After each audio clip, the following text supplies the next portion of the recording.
This is Jim Brown, and welcome to the Board of Finance quarterly meeting. The recording has started. Tonight, we'll discuss the second quarter financial updates. Plus, we have a few voting items, and we will hear an update on the ECC. So it's a quarterly meeting plus a few additional items. May we all please stand for the Pledge of Allegiance. I pledge allegiance to the flag of the United States of America and to the republic for which it stands, one nation, under God, indivisible, with liberty and justice for all. Okay, just a statement: the public may send their comments before or after the meeting to the following email: bof@fairfieldct.org. And as you would in a public meeting, please include your name and home address with your comment. So right now, are there any questions from the board in regards to the agenda? Okay, Mr. Walsh will join us in a moment, and Mr. Mottola, he's at a meeting. He will join us at around 8 o'clock. So with that said, we'll go to item number 3. To review the performance of the town's pension and OPEB funds, we have Ms. Carolyn Trabucco. Hi, everybody. Welcome. Thank you. Thank you. It's really nice to be here to deliver some pretty good news. The December 31st quarter end, pension funds, our total assets totaled $438.6 million. OPEB assets, $67.3 million. Performance for the quarter ending December 31st, pension was up 9.45%. OPEB, an increase of 11.49%. That puts us as a fiscal year to date with pension an increase of 14.5% and OPEB up 18.4%. The performance benefited from a significant market rally led primarily by growth stocks, but the equities really had a terrific kind of rebound out of the COVID collapse that we saw earlier in 2020. Fixed income also delivered good results for us as well. As far as the split of assets, in the pension fund, as of December 30th, equities represented 56.3%, a split 60-40 between US and non-US. Fixed income was 32% of the pension fund, split 70-30 US, non-US. Private equity was 6.3% of the assets. And if you recall, private equity is always reported on a 3-month lag. Real estate, 4.8% of the assets. Hedge funds were 0. We've exited all our hedge fund positions and reallocated toward the other Vanguard products. And cash was 0.8%.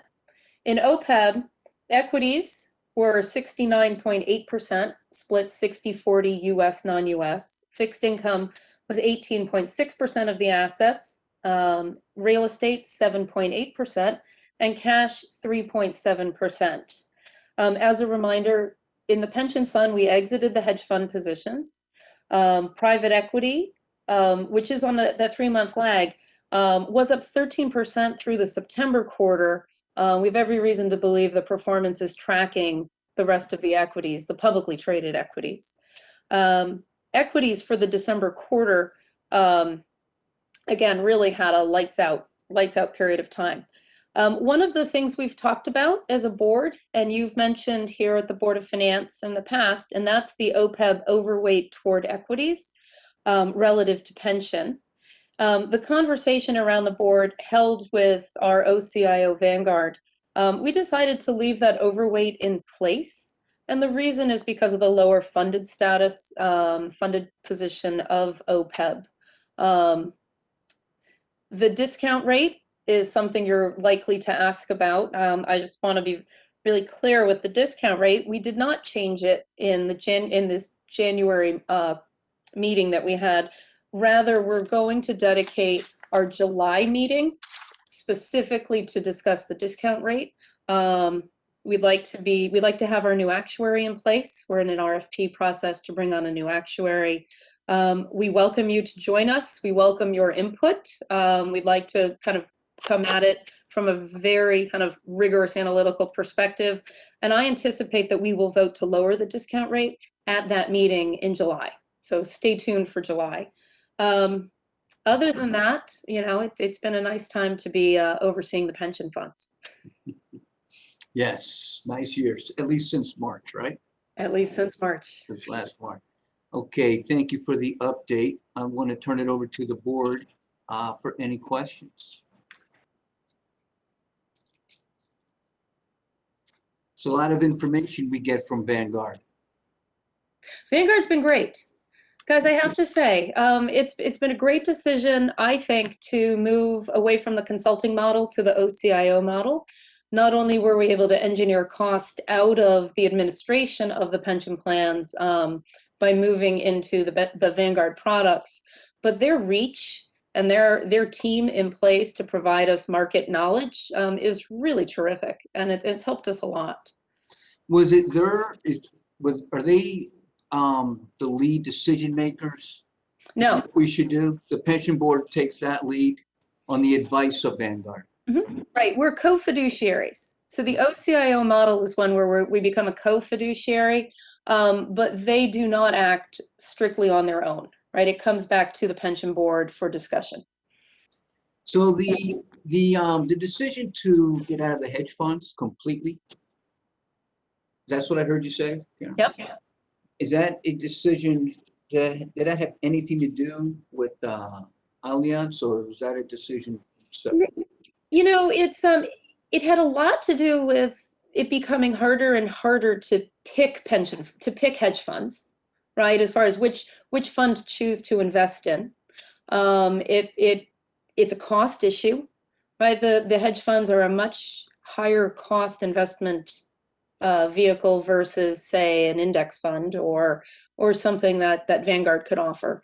So we didn't feel that we could come up with a good edge by picking one hedge fund versus another, and we were able to, you know, essentially engineer a little bit of cost out of the plan.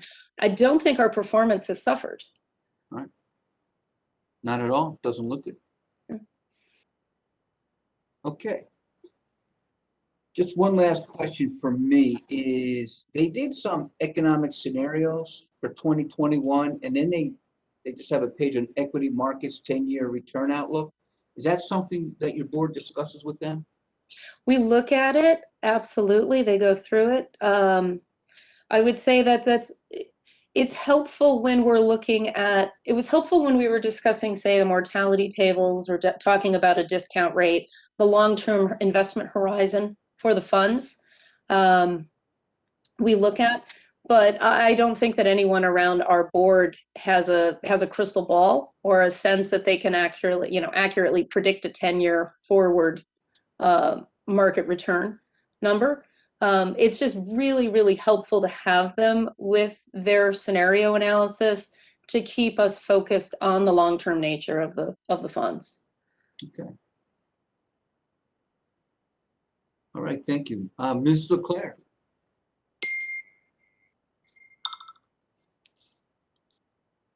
Hi, Carolyn.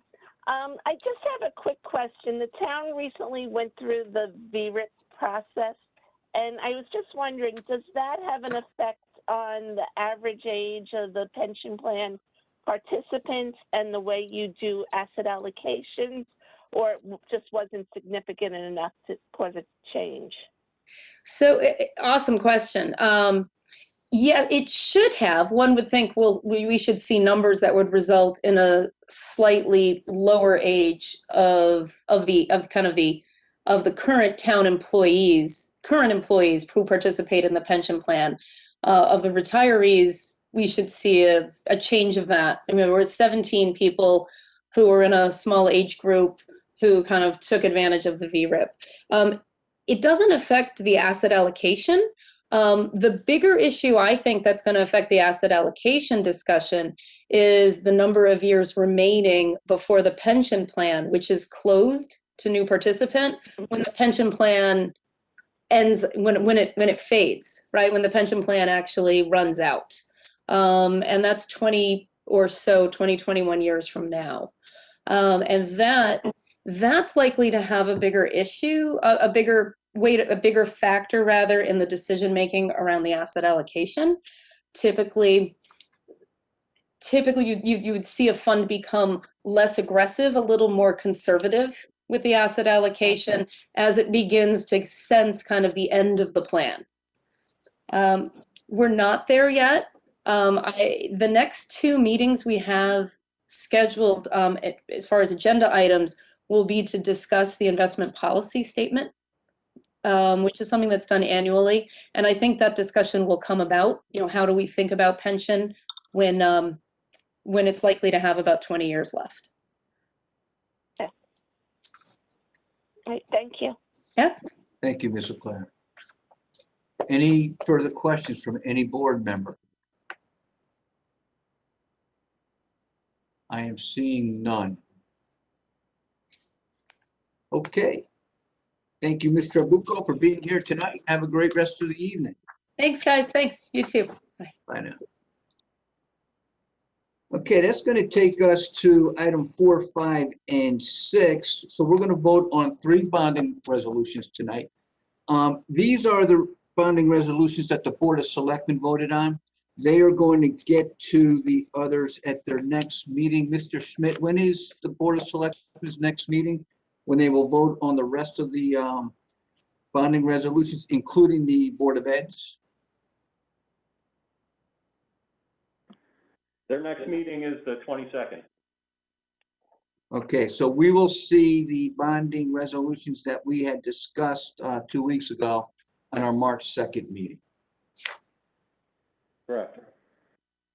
Okay, so I'll go to item number 4, to hear, consider, and adopt a bond resolution as recommended by the Board of Selectmen entitled a resolution appropriating $3,920,000 for the purchase of vehicles and equipment for the Department of Public Works and authorizing the issuance of bonds to finance such appropriation.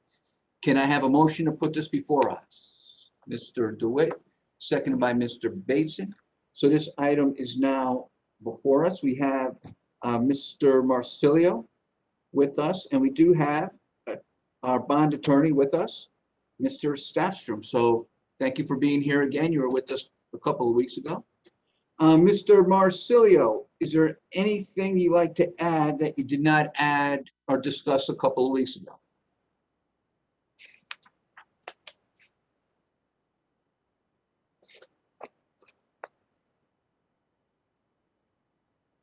I believe you're on mute. Can you hear me now? Yes, we can. Thank you. All right.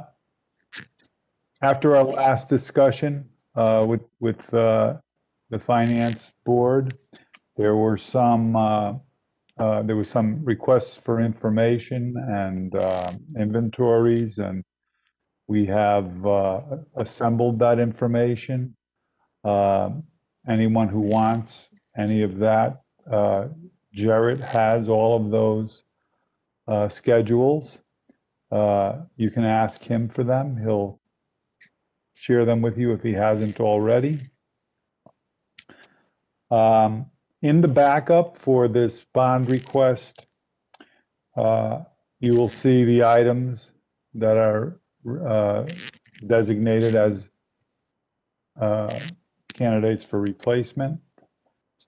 You will also see the 5-year replacement plan that we've developed, and the years 2021, 2022, and 2023 are those items that are in this bond package, in this request for the heavy equipment. It's 3 years of pretty level requests. That's all combined into this one request. As we get out to 2024, you'll see that replacement request decline somewhat, and then in 2025, you'll see where the bleeding has stopped and you've caught up to great extent to what the requirements are for the department. On the very top line, that talks about six-wheeled trucks, snow plows. You can see that we're requesting 4 this year, 3 next year, 2 the following year.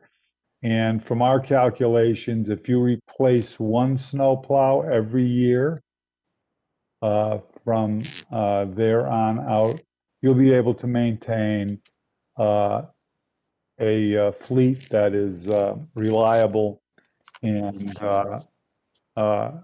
safe for the drivers. So that's the backup for this bond request. Do you have any questions? Thank you, Mr. Marsilio. So just a question for Mr. Schmidt. So we're gonna, if this passes, we will bond $3,920,000. And the request this year for 2021 to purchase $1,395,000, and that's what we'll do. And then in 2022, $1,320,000, and then all the way out, correct? That's correct. For the next 3 years, that's the plan for issuance.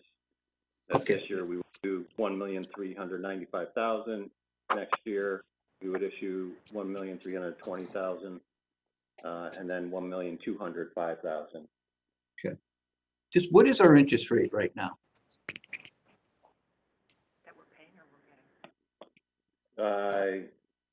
If we were to go to market right now, Right. I think, does Mr. Stafstrom, he's probably had more recent experience with this and may be able to shed more light on it? It'll be something under 2% probably right now based on the market, Okay, thank you. which is ridiculous, by the way. Which is why a 5-year replacement plan in this way makes some sense. Exactly. I'd like to turn it over to the board, Mr. DeWitt.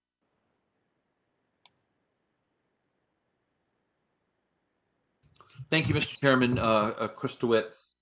Thank you, Mr. Marsilio. The 5-year replacement plan really is a great snapshot of what we have to do.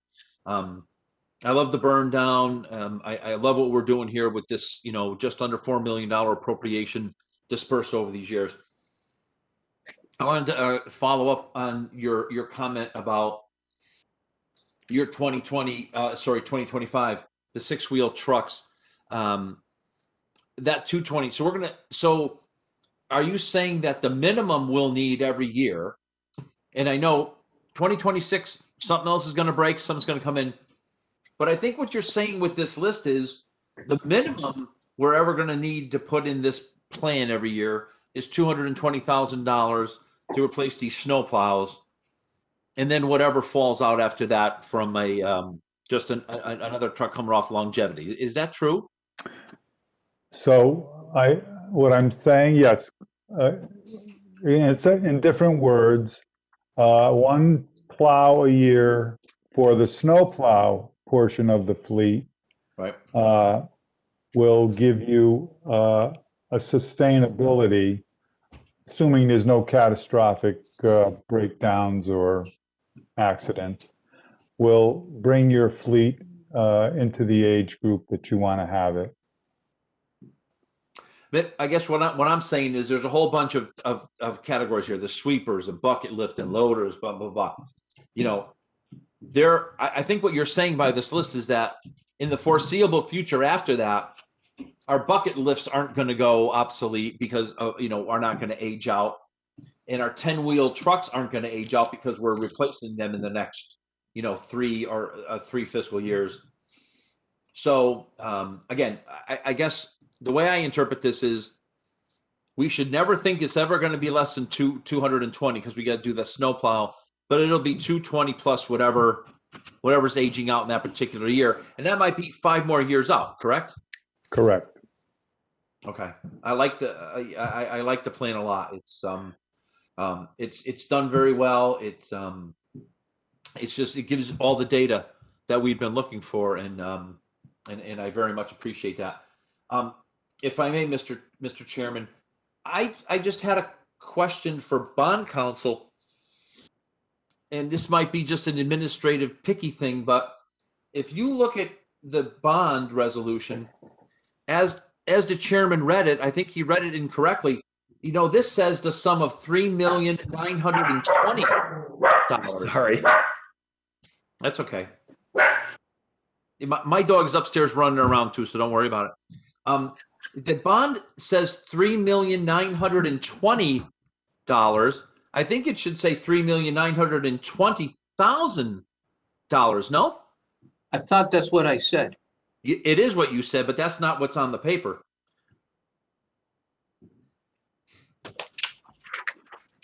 I think the resolution says 3,920,000. Are you reading from the agenda? I am reading from the backup that we were supplied, item 4A. Yeah, the resolution itself, I'm looking at the resolution, it recites $3,920,000. Right, maybe it's been updated since we got it. It does say in parentheses the correct number, but the version that we were given in backup didn't. So yeah, we actually don't draft the backup. We draft the resolution. The resolution's correct. No, I'm looking at the resolution. The resolution is included as our backup Okay. for the meeting, is what I'm saying. So Okay. as long as it's okay, then then fine. I guess I see that it's okay. Yeah. Okay, great. Thank you. Thank you, Mr. DeWitt. Mr. Mottola?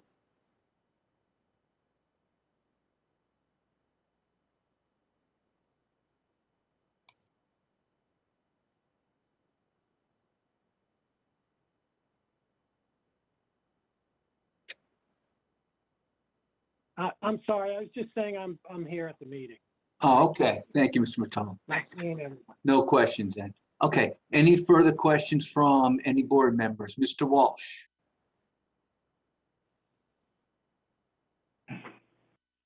Yes. My first question is for Attorney Staffstrom in regards to the bond resolution itself. If we can go to that, the first page of the bond resolution.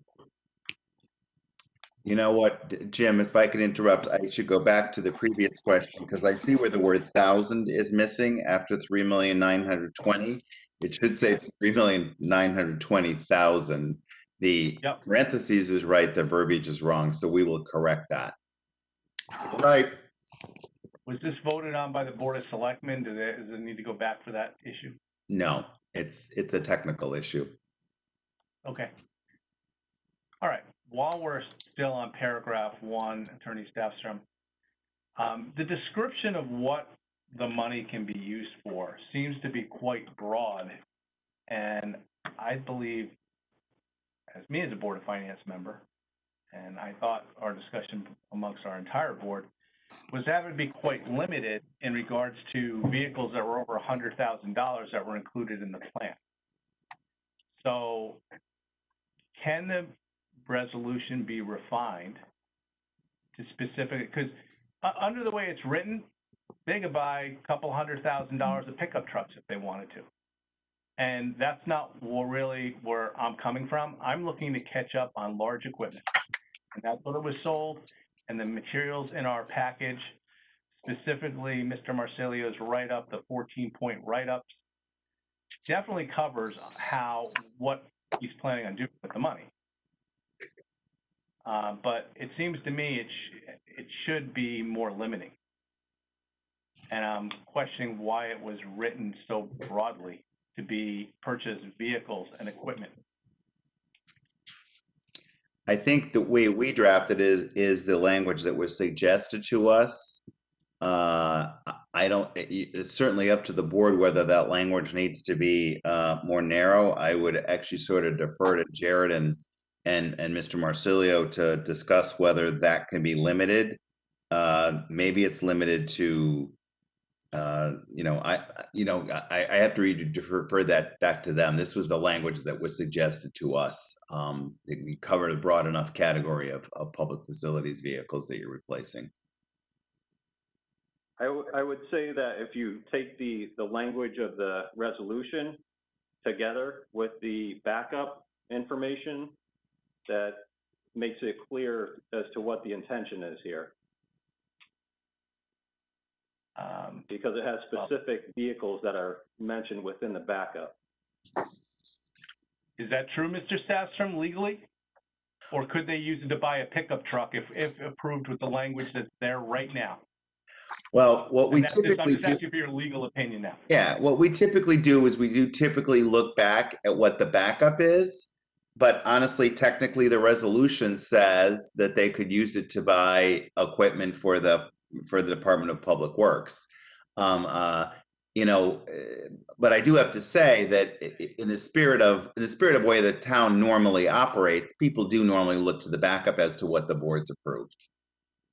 All right. So could we simplify it in some way that says can only be used in regards to on vehicles described in the backup that was attached? I think you probably can do that. The question is when you have a 3-year bond resolution, and then this is a policy question. I'm not weighing in one way or the other. The question is whether you want to tie the hands of the people who are making the decision what to purchase as to whether they want to be tied exactly to what they're telling you they need now. And that's a question for the board, but it is a you know, conceivably 2 years from now there could be a different piece of equipment of the same nature that might not be reflected in the backup. Okay. I know that I individually want it to be somehow tied to the heavy equipment, things we've fallen behind on. I would not be happy next year if every single person who drives a pickup truck for DPW in town has, you know, some souped up $55,000 pickup truck. And then we're being told 3 years from now, you know, we're behind in snowplows again. Wasn't enough money. So I would like it somehow tied to the program that is kind of being sold to us, and it's Mr. Marsilio's plan.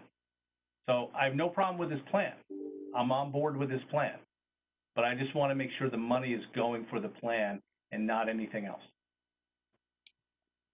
I guess the point is by tying it to the plan, are you exactly tying the hands of purchasing only that equipment, and is that your intent?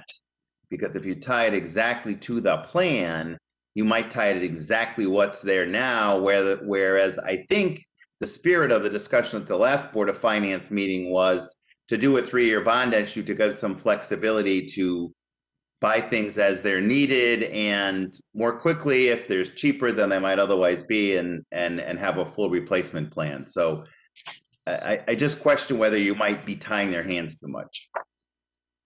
Well, I agree actually. So my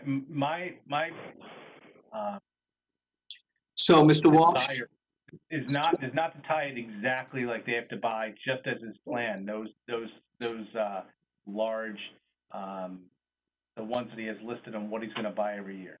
But it is, if he wanted to move one of those trucks up earlier in the cycle and push one later in the cycle, I would be fine with that. But every truck's got to be over $100,000. I need to know that these are the large machines we're talking about for a couple of reasons. One is because that's what we fell behind on. And two, we're doing the proposal, and then my next question is going to be the length of the bond. I want to make sure these assets, because it's a policy of our board not to have a bond that's longer than the life cycle of the asset. So for example, if they fell behind on a dually pickup truck that was $40,000, I don't want that on there because that's not going to last 20 years. So I want it somehow tied to the vehicles that are listed. I really don't need to have it be that year one, Mr. Marsilio's program is to buy those exact vehicles. If he decides that something else has failed sooner, he can move one up and move one back. I'm not going to micromanage him on that, but I do want to make sure it's for large vehicles that are meant, you know, and he mentioned all of those vehicles. So I'm just gonna, Jim, can you hear me? Bucky, would you mind just reiterating for Mr. Walsh what we've spoken to him about numerous times about that the plan that's tied to this is exactly what you intend to do on behalf of the town? So, So, hold on, Ms. Kupchak, what if we took the bonding resolution and just added after equipment and equipment over, the least expensive piece of equipment in here is $130,000. No, it's actually 100, Jim, later on in the program. There's a couple of hundred. Okay, there's a $100,000 one. Okay, so if we added after equipment, for $100,000 for the Department of Public Works, would that be okay, Mr. Walsh, and then Mr. Stafford? Yeah, that'd be fine for me. Mr. Stafford, that doesn't tie Mr. Marsilio up in any way. It's just saying that the purchase of the vehicles as part of this bonding resolution must be over $100,000. You could certainly limit it that way. We could add language that says with a cost over $100,000. I think you probably need to hear from Mr. Marsilio whether that he thinks that hamstrings what he's trying to do. But clearly that would, if you put that language in, it would limit it to a cost over $100,000. so could I speak? I have every expectation that this schedule will be the items and the timing will be of what we've proposed. Before earlier I said that you can never anticipate a catastrophic failure in a piece of equipment that might be essential to the daily operations. And so, yes, you might have to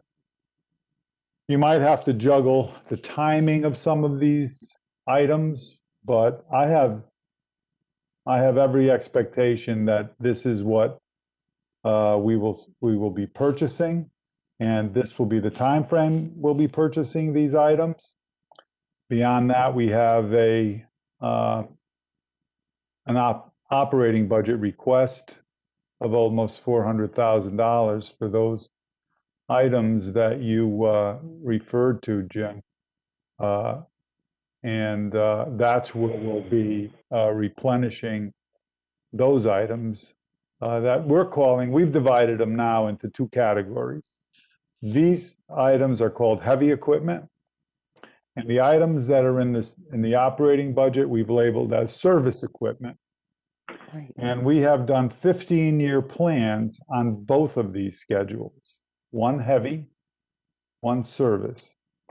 And there's a few refinements that have to occur, but we are trying to create a capital vision of 15 years and an operating vision of 15 years for you.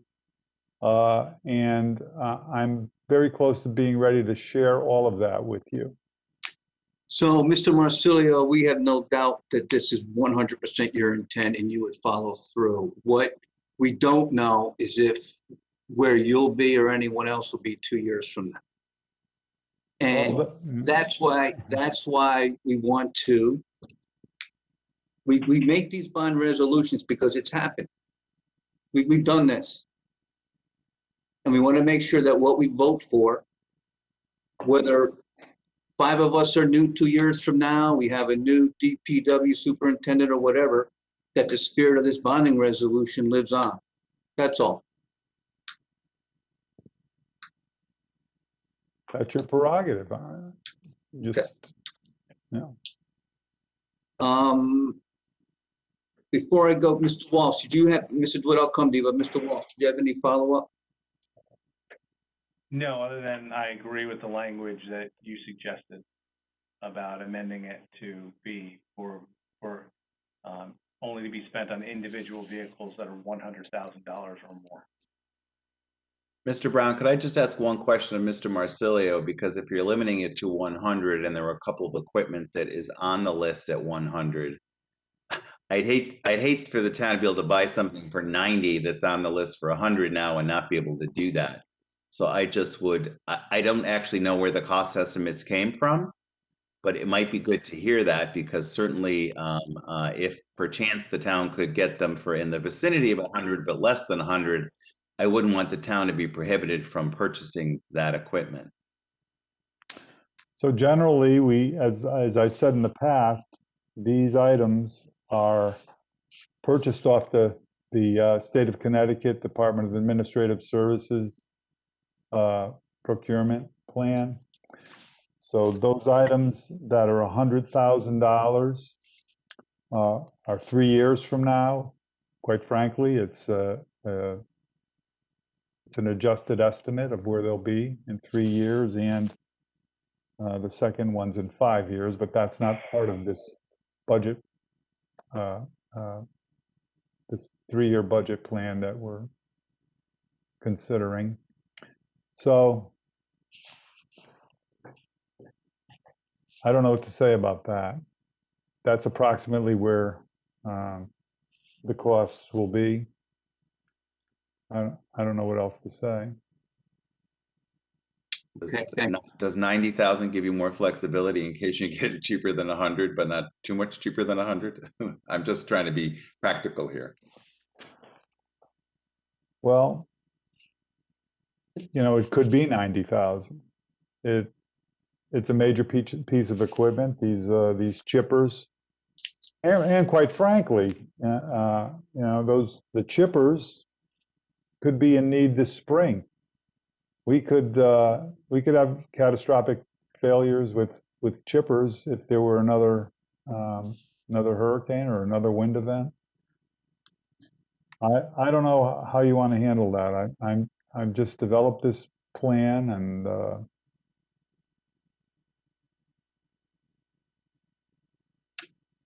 All right, we'll circle back. Mr. Mottola, let's go around. Oh, Mr. DeWitt, I'm sorry, Mr. DeWitt. And then Mr. Mottola. And Mr. Flair. Go ahead, Chris. Thank you, Mr. Chairman. Chris DeWitt. Just to be 100% clear, the backup that we have called vehicle equipment replacement, that is not part of the bond resolution. Is that correct, Mr. Staffstrom? All the pictures and that chart that we're seeing for 5 years, that's not part of the bond resolution, correct? Don't believe so, but I would actually defer that to either Mr. Schmidt or Mr. Marsilio to answer the question, I think. well, I've supplied this as backup and justification for these requests. How I'm not familiar with placing backup in a bond resolution. You know, it's intended to merely justify the request. Well, my And point. I don't know the definition of what constitutes a resolution, but those things are in there as part of the public record, as well as this recording, and what our intention is. Well, I guess for me, since everybody else is just jumping in without permission from our chairman, I'll do the same, I guess. We could make it an exhibit, and we've done that in the past, where we've made things exhibits to our bond resolution. so I think I still have the floor, Mr. Chairman. Tell me if I'm wrong. You are correct. And look, to Mr. Walsh's point, just please ask to be recognized. Otherwise, we could have we'll be talking all over each other. And it's also Robert's rules. Mr. DeWitt, go ahead. So what I mean is an attachment, right?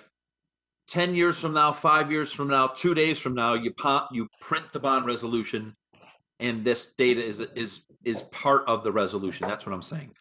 And I agree with Mr. Walsh. We've added exhibits before, and third thing is I share Mr. Staffstrom's concern that if, you know, we can get the $100,000 chipper for $95,000 and sorry, it's $100,000, that might be quite limiting. So I wonder if at the very least we include an exhibit of the 5-year replacement plan. And why I like that, we're only talking about 3 years, but it does take us out a little bit longer. And then at the bottom we say, listen, as long as you only buy the equipment that's listed in the column to the left, And as long as you don't exceed those three numbers in the first 3 years, which is 1 point whatever, 3.9 whatever million, then we're good. And that keeps, I think that covers Mr. Walsh's concern about going out and buying pickup trucks and or snow blowers or things like that. And it's still, it frames what we're trying to buy, and it frames the general intent of how much it is without having to, possibly limit. And I think the chippers are the only concern, but I'd offer that as an option rather than putting the $100,000 minimum in there for consideration. Thank you. Thank you. Mr. Mottola? Yeah, Chris said exactly what I was going to say. Why can't we make the 5-year replacement plan document an Exhibit A to the bond resolution? It identifies everything that Mr. Marsilio wants to purchase. It identifies the approximate price. There can't be any question, and I think that's what we should do. If we can do it legally, and I think we can, it's really up to John Stastrom to tell us whether that's yes or no, we can do that. But I agree with Mr. DeWitt. Thank you. Mr. Stastrom? The problem always with attaching an exhibit that's a 3-year plan is somebody could argue in the future that you're tied to what's in the plan, and you've got 3 years of equipment that the price can change. You could decide 2 years out you might need something of the similar magnitude but different than what's on the plan. So I really think that takes away the flexibility. What you're trying to do is to build flexibility into purchasing what you need and when you need it and at the best price you can get. And I think if you tie it to the plan, you may be taking away that flexibility. Might be better off just going back to what you used to do, which is 1 year we're going to buy X, Y, and Z. But I think you were on the right track of trying to build some flexibility into this. And I'm worried that by attaching the plan, you're taking away that flexibility. Ms. LeClaire? I want to take away the flexibility. I don't want them bonding for 20 years equipment that's not going to last that long. I feel very strongly about that. So I want it to be the large equipment. That is what I'm looking to do. Okay, Mr. Walsh? I agree with Ms. LeClaire. I'm not looking for unlimited flexibility. I am looking for flexibility, but not unlimited flexibility. I think the easiest thing would be not call it a 5-year plan. Take the vehicles by name that are in the 5-year plan and make that an exhibit. Take just the list of things without prices next to them, just the name of the vehicles. Put that on an Exhibit A that they could be spent on any of the vehicles listed in Exhibit A. That would give flexibility to be able to move things around from year to year without following the exact plan. It doesn't have a dollar value, but it does get across our things. And I will have to ask Mr. Marsilio, will all of those things last 20 years? So all of the snow plows will last 20 years, and that's evidenced by the exhibits which you see, which indicate trucks that are 30 years old and 28 years old. So well-maintained vehicles in that category, of course, will last that long. Sweepers may last a year or two less, again, depending on usage. The bucket lift, absolutely. The one we're replacing is a 1999. The flatbed with lift gate, again, that's a heavy truck. And the backhoes and the beach cleaners, they're in the 20-year range.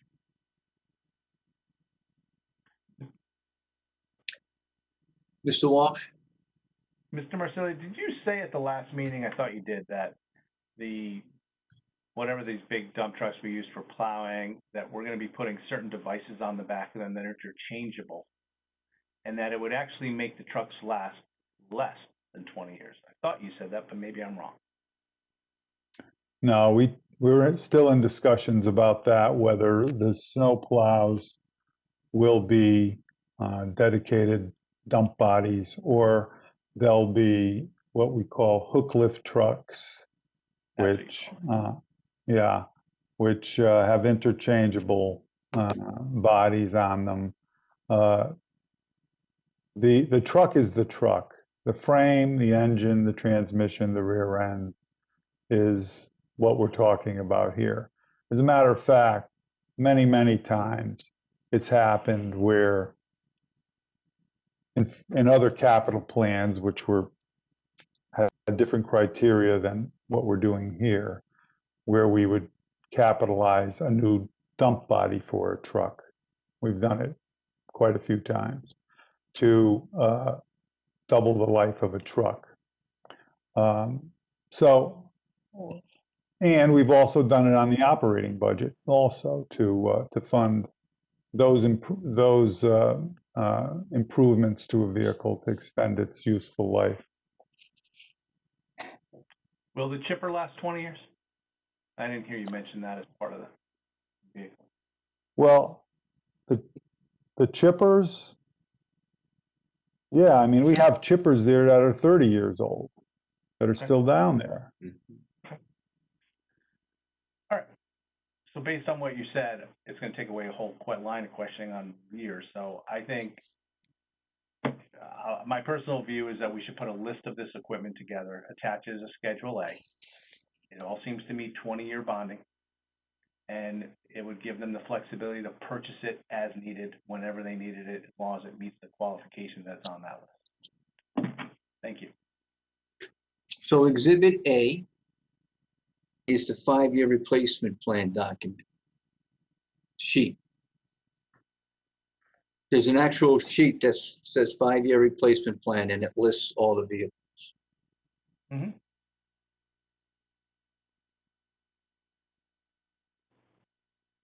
Well, I think Mr. Staffstrom's point, Mr. Brown, I'm sorry to interrupt, was that it could be looked as like to try to avoid confusion that they have to buy those machines for that amount of money.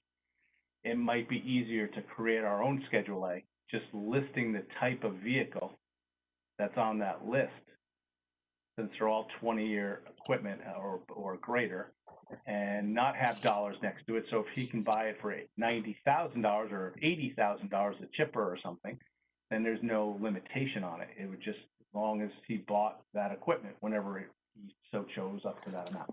So with that, thank you, Mr. Walsh. So with that point, can we just limit Exhibit A to the first 2 columns? Mr. Staffstrom? Yeah, I think that's a much better alternative that allows for cost savings and flexibility in some of the lower item.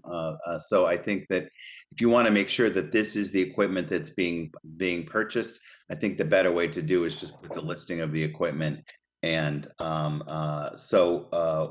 we would then amend the bond resolution, including the items referred to on Exhibit A. And Exhibit A would be the listing of the equipment, and we wouldn't get into the issue of whether a $100,000 item could really be purchased for 90 and then be prohibited from purchasing it. So I like that. I like this as a better solution. Okay, thank you. Mr. DeWitt? Thank you, Mr. Chairman. Through you to Mr. Marsilio, I just want to be 100% clear, Mr. Marsilio. This is a comprehensive list of our big stuff, right? There's not one thing we're missing on here that could fall apart in the next 2 years that we would have to fund. To the best of our knowledge, we've talked a lot about it. We've had a lot of discussions about this. And this is the program that we feel we need to replenish the equipment at DPW. And as I've said 2 or 3 times this evening, that there could be catastrophic issues, there could be accidents. but But yes, now, this will do it. We're comfortable this, that if you agree to bond this heavy equipment, that will be it. but that, my question, Mr. Marsilio, is forget the plan for a second. Everything in the left column, is that all our big equipment? Is there any other truck, backhoe, I don't care what it is, over $100,000 that's not on that list that we own? Nothing that we're going to replace. Okay. Okay, because when you start getting into lists, and 2 years from now you say, "Oh, guess what? I need a new backhoe." Oh, sorry, it's not on the list. I don't want to hear that, right? So I agree with Mr. Walsh. We have to put this in a box, right? Frankly, I like the concept of memorializing your plan, but I'm not willing to bake this another hour to get there. So I'm okay with a list, but I just want to be 100% sure that that's the list. That there's nothing else on there in the next 5 years. You're going to say, "Oh crap, that didn't show up on the list," and it's going to be a problem. To the best of my knowledge, that's it. I'm giving you all I know. You know what I know here. Okay, that's great. Then, like I said, I would prefer the full plan, but again, I'd be willing to support Mr. Walsh's, if he makes a motion, I'd be willing to support the first two columns as a list. Okay, so we need to amend the bond resolution at this point. I could give it a shot, or Mr. Walsh, you want to give it a shot? Or Mrs. Shastrom? Want me to suggest some language? Please do. First of all, to Mr. Walsh's earlier point, every time we say 3,920,000, we should add the word thousand in the first resolution and the second. I apologize for that. And secondly, in the first resolution, I would say that suggest that after we say in the fourth line, for the costs related to purchasing vehicles and equipment for the Department of Public Works, I think we can simply say, as listed on Exhibit A, the exhibit being the columns we talked about, as well as all related administrative, financing, legal, contingency, and other costs. And then the Exhibit A would be the backup that you've got in your materials.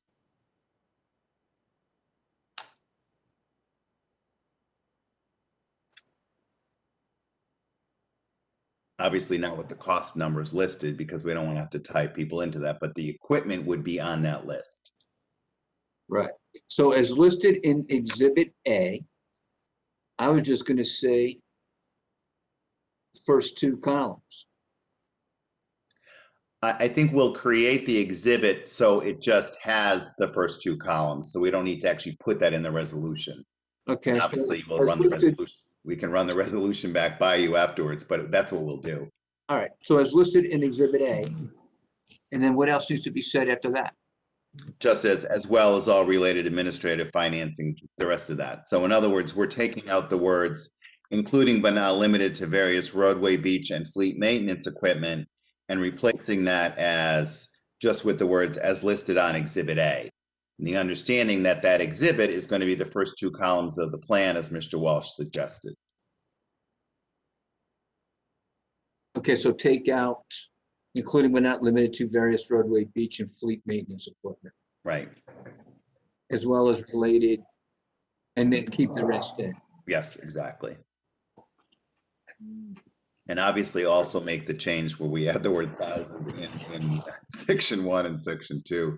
Somebody in my office is going to hear about that tomorrow. Okay. Lowly Board of Finance guy caught it. Glad you did. It still is technical because it's in the parentheses, but I'd rather have it correct. Okay. So I'm going to make an amendment to this motion.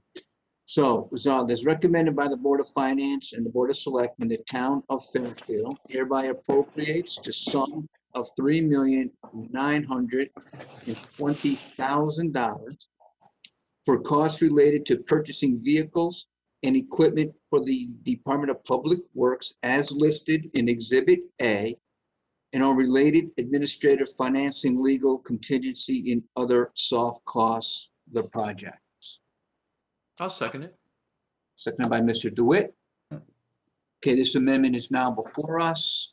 Are there any further questions, comments before we vote?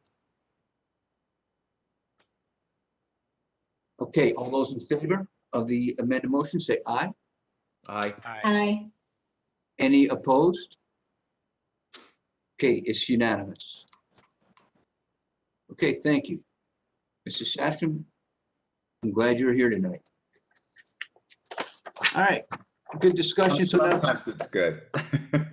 now this will have to go back before the Board of Selectmen.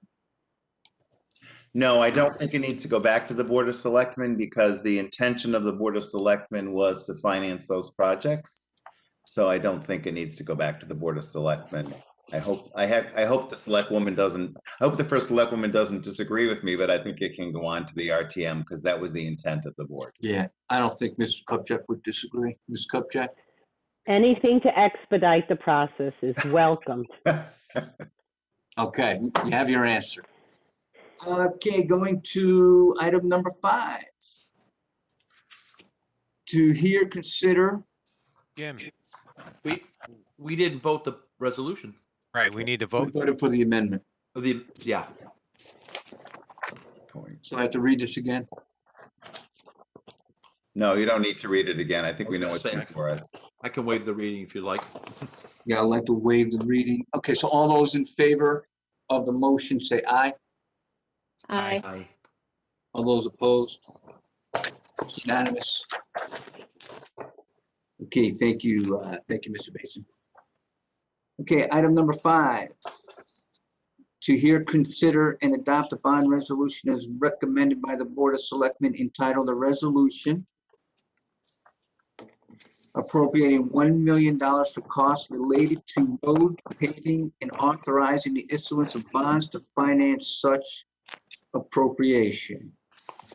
Can I have a motion to put this before us, Mr. DeWitt, second by Mr. Bateson? Okay, so this is $1 million for paving, which is a commitment that the Board of Finance and other boards made last budget season 2020, 2021. For this current budget year, and it was due to COVID, it was to keep the tax rate low, which we did get down to 0%. It has nothing to do with the upcoming budget discussions for 2021, 2022. This is meeting our commitment from our last year's budget commitments for this year's budget. Our last year budget deliberations for this year's budget. So are there any questions, comments on this? Mr. Walsh?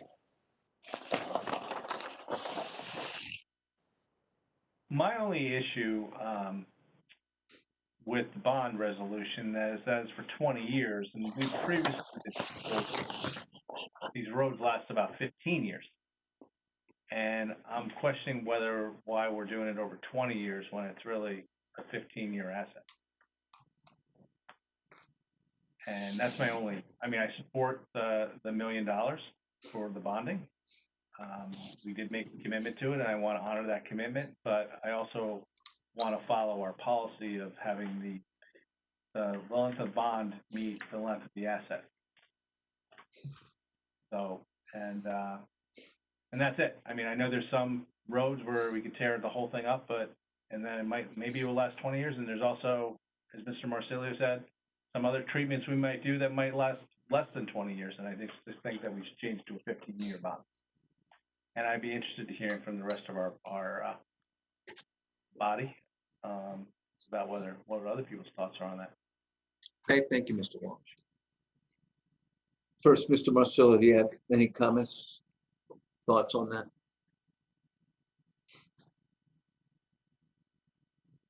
So, look, there's an array of treatments that we use on roads to either extend the life of the road or to rebuild the road per se. There's crack sealing, which is an OpEx costs. There's some of the armor coating treatments, which are OpEx costs. When I do a road, I expect the road to last 30 years. We do extensive investigation into the drainage beneath the road, to the future needs of the utility companies who might desire to come in and dig up the road. But I believe that if properly done, a road's 20-year life is a pretty safe forecast. But then again, that's not always what's been done in town. I know that from what I've seen. But I think there's two pots of money here.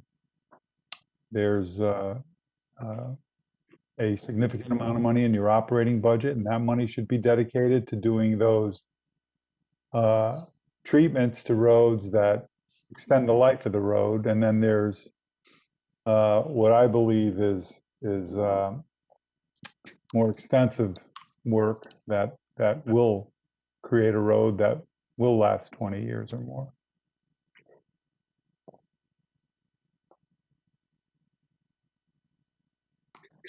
Okay, Mr. Bateson.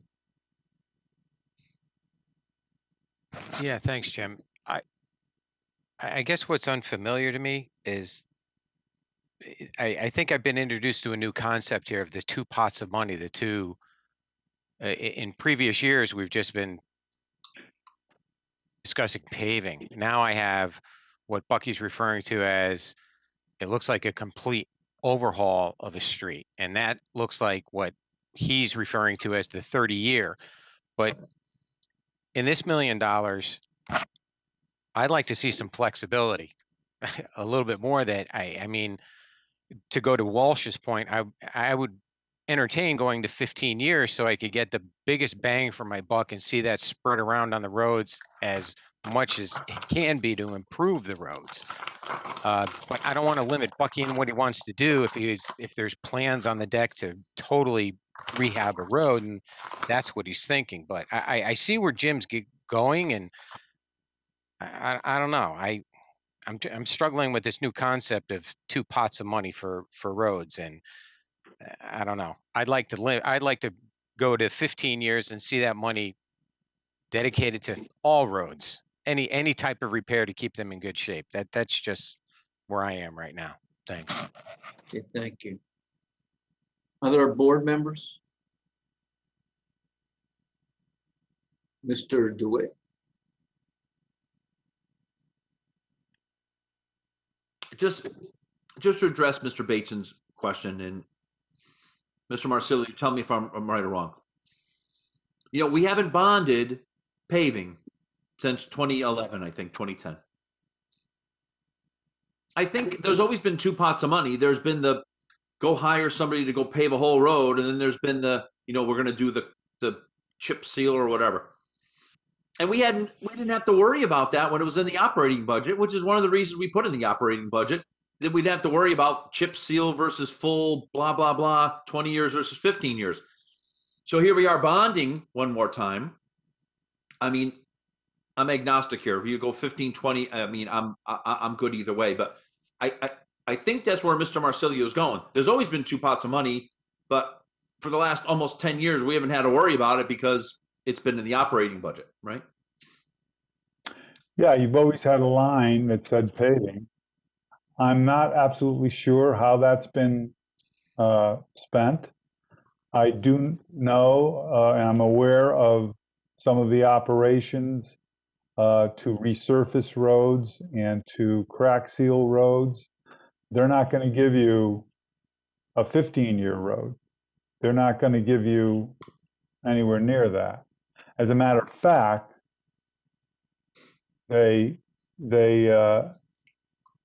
cause you to have problems with your future maintenance of the roads, and mostly paving. Mostly snow plowing, because when you put the iron coat surfaces on those roads and you put a metal plow blade on them, they just shave that top surface off. So look, all I could say is I've spent a lot of capital money on roadway reconstruction and roadway rebuilding. And the roads, when they're done, last 20 to 30 years, depending on traffic, depending on the width of the road and a lot of other things. In your operating budget, you still have money that can be dedicated to less drastic measures when it comes to treating your roads, or I should say, I don't want to say less effective, because anything that extends the life of a road it extends the quality of life of the people who use that road. So I was surprised when I heard this $1 million was in bonding. I would have every expectation that I certainly will try to use that in a fashion that gives you an extended life of the road. If you want to reduce the bond to a 15-year bond, that's your choice.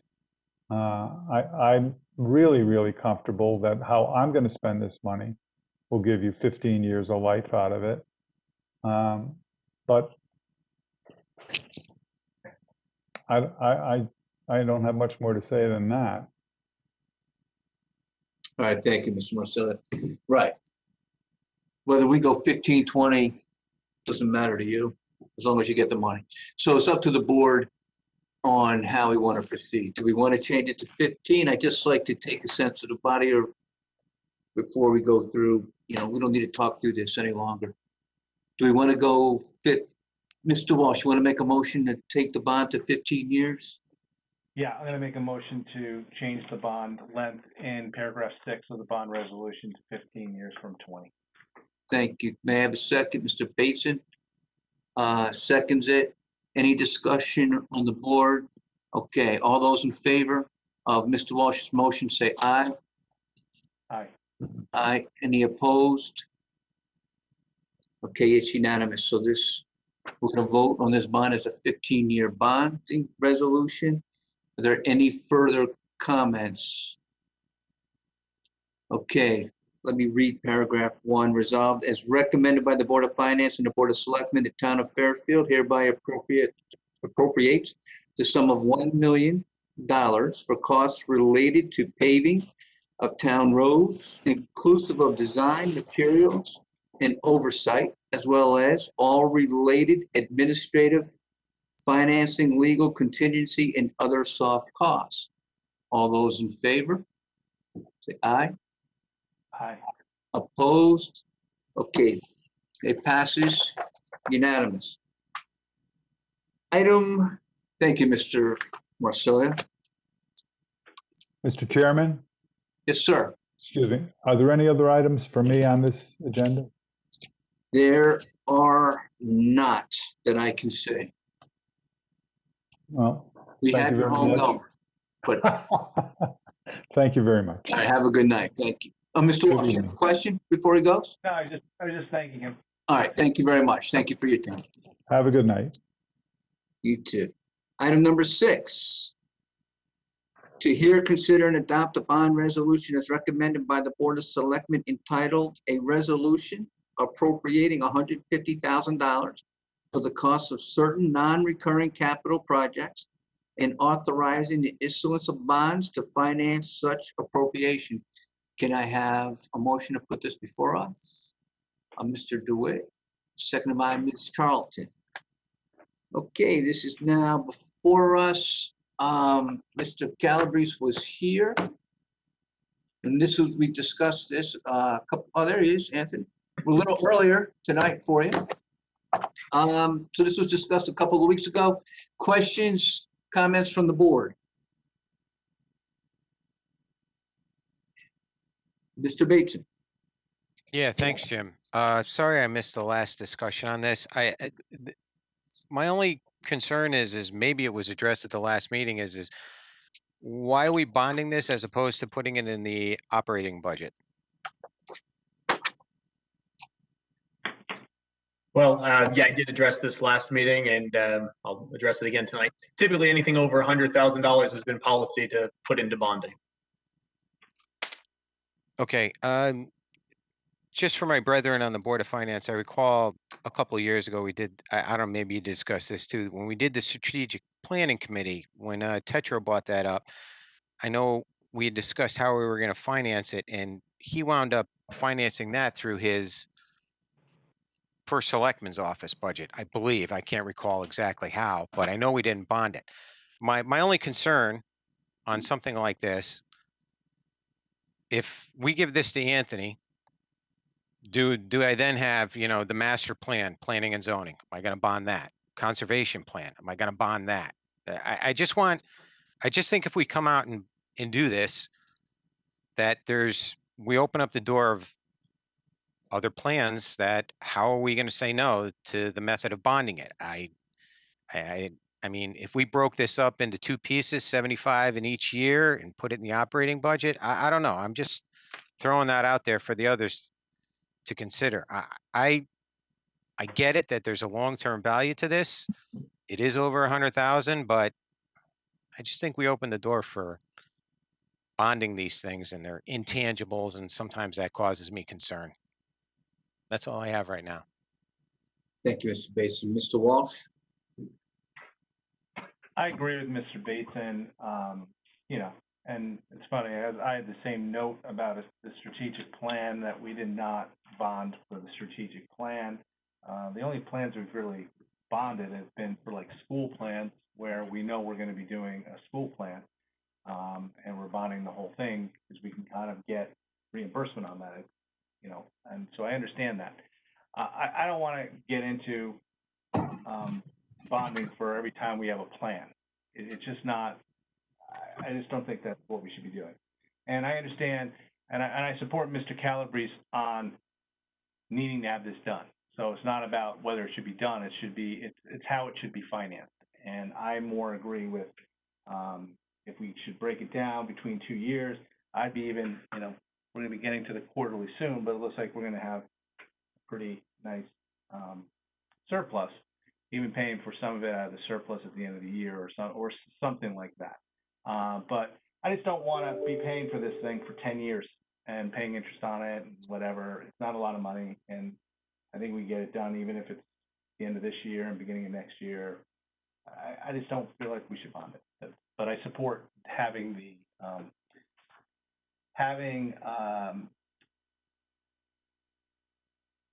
I agree with his plan on wanting to get the information, but I just don't want to bond for it. So we had a long discussion about this in the first meeting a couple weeks ago.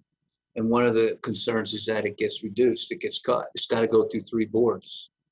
And we talked to Mr. Calabrese, and Mr. Sessions was with us. He said that we can bond this, it's legal. We asked about that. It doesn't mean we have to bond every plan that comes before us. We discussed this specific one. And, it didn't come up last time about putting it in the operating budget, which I don't care. It's just a concern is that it gets cut. It's a tough year this year. We need to find reductions. We've cut items that are $3,000, rightfully so. So we have a tough budget year coming before us. Next year might even be tougher. And my concern is that this gets reduced. Ms. Marmion. Thank you very much. I have some other concerns, actually. I looked at Mr. Calabrese's master plan, the outline. I appreciated that.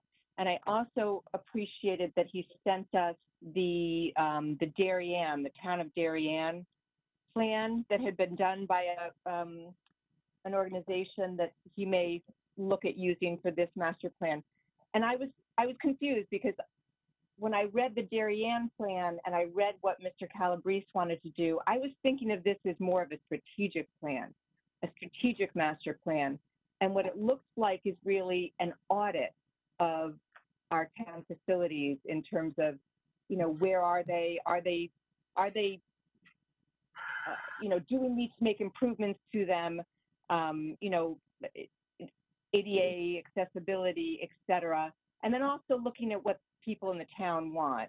Obviously, you know, are they getting what they need out of the Parks and Rec services? But then I looked at the Darien plan, and that they did an audit. They did an audit of the Darien, you know, facilities.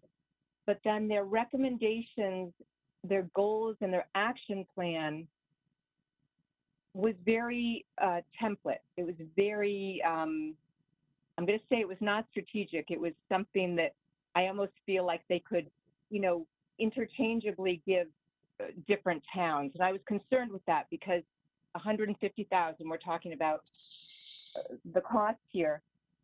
I didn't see the value in that part of it. I saw the value in the audit part of it. And I didn't see any tie to strategy in terms of what would we actually choose to make changes to that would then drive satisfaction and potentially revenue. There was nothing about revenue, and we're always talking about Parks and Rec as driving revenue in this town, and I didn't see any of that in the Darien plan. So I have more, I have issues in terms of what we're getting for our money, and maybe this is what you want, Anthony, like an audit and then some basic recommendations. But to me, the cost is a concern. So if we could potentially look at this as doing an audit, putting that in for and getting that under 100,000 and putting that into the operating budget, and then creating something strategic in terms of, well, what do we do with this information? What do we need in this town that's going to drive satisfaction and value, meet the needs, and also drive, you know, some efficiencies in revenue, for what it's worth. So, Anthony, that was a lot, but that's kind of what I was looking at with this plan. If I could just follow up before I take another question.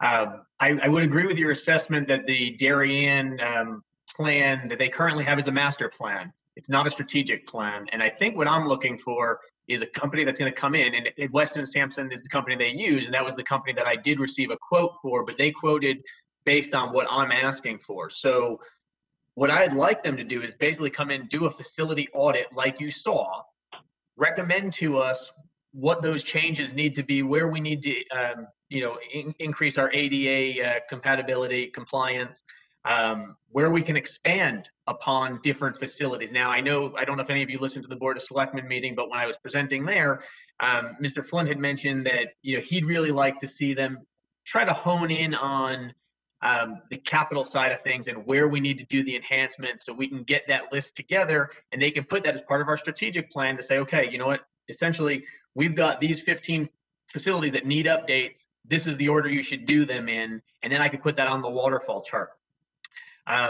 Rather than say, hey, you know what, Lake Mohegan is a great facility. You could really expand your revenue and your programming there by adding a water park. It's just super vague example. So I would like to see them do a little of both. But my goal with this was for them to do the facility audit, as you called it, master plan, but then give us the action steps to implement that strategic plan. So that's what my goal is to get out of this. Mr. Calabrese, do you know how much Darien paid for their plan? I believe it was in the neighborhood of 130,000. Yeah, I mean, I guess I don't know how the other board members feel. I just, if you look at the Darien, the whole second part of the plan is very generic. So I just want to make sure we get something that's truly strategic. And I would argue that we could break this into an audit part one in the operating plan, and then take a look at that and go the next step. That would be my recommendation. Yeah, I'd also like to point out that in the public bidding process, we're going to put together the specs very much like I put the general specs together, and whatever company comes in with the best price for what we're looking for is going to be who we, tend to go with. So it doesn't necessarily mean we're going with this company that I got this quote from. This was the first company that, I started with because they're very reputable, and we've got surrounding communities around us that have used it. So it could be a different company though.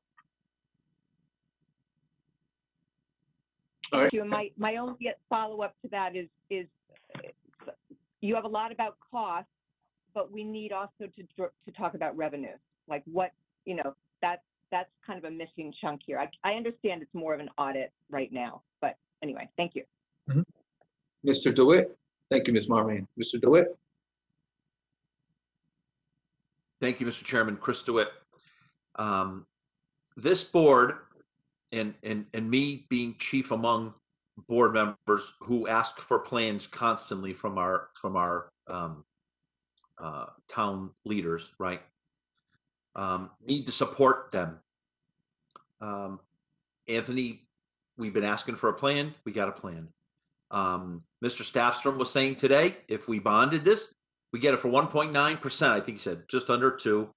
I have no objection to bonding this.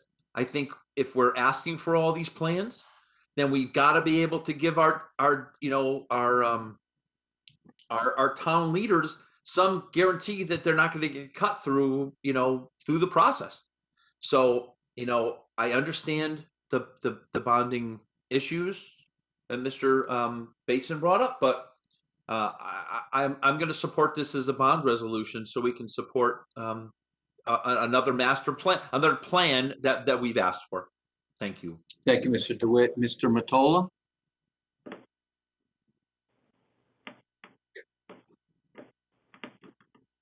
Yeah, I appreciate what Mr. Bates and Mr. Walsh said. But if I'm not going to support something like this in the operation budget this year, especially this year. It's just too much money. And so I kind of agree. I do agree with Mr. DeWitt. And I think Mr. Brown's assessment of this. Just because we do it this time doesn't mean we're going to have to do it again in 2 or 3 years. We may, God willing, we'll be in a better place 3 or 4 years from now, and then we could fund something like this from the operational budget. So I'm going to support it. But that doesn't mean I don't appreciate, again, Mr. Walsh and Mr. Bateson's concerns. So thank you. Thank you, Mr. Mottola. Let me go to Ms. LeClaire, hasn't spoken to this issue yet. Ms. LeClaire? So I'm kind of torn on it. I agree with everyone. But I do believe there's a long-term benefit from having this plan. And so that's why I think I am okay bonding it.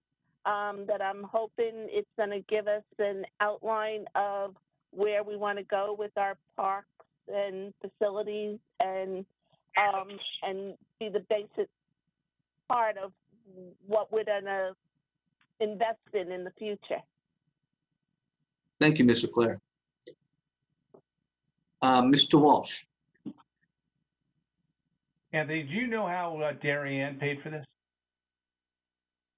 No, I do not know. All right, they're not big bonders there, so I would presume they paid for it out of their operating budget.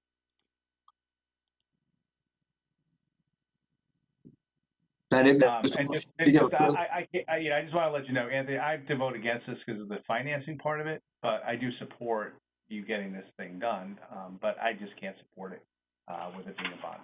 It just goes against my financing philosophies, and I think it goes against kind of stuff we've done in the past. So, and I don't want to pay for every plan that comes along and be bonding plans, and that becomes the new norm that every single plan that we have, we bond.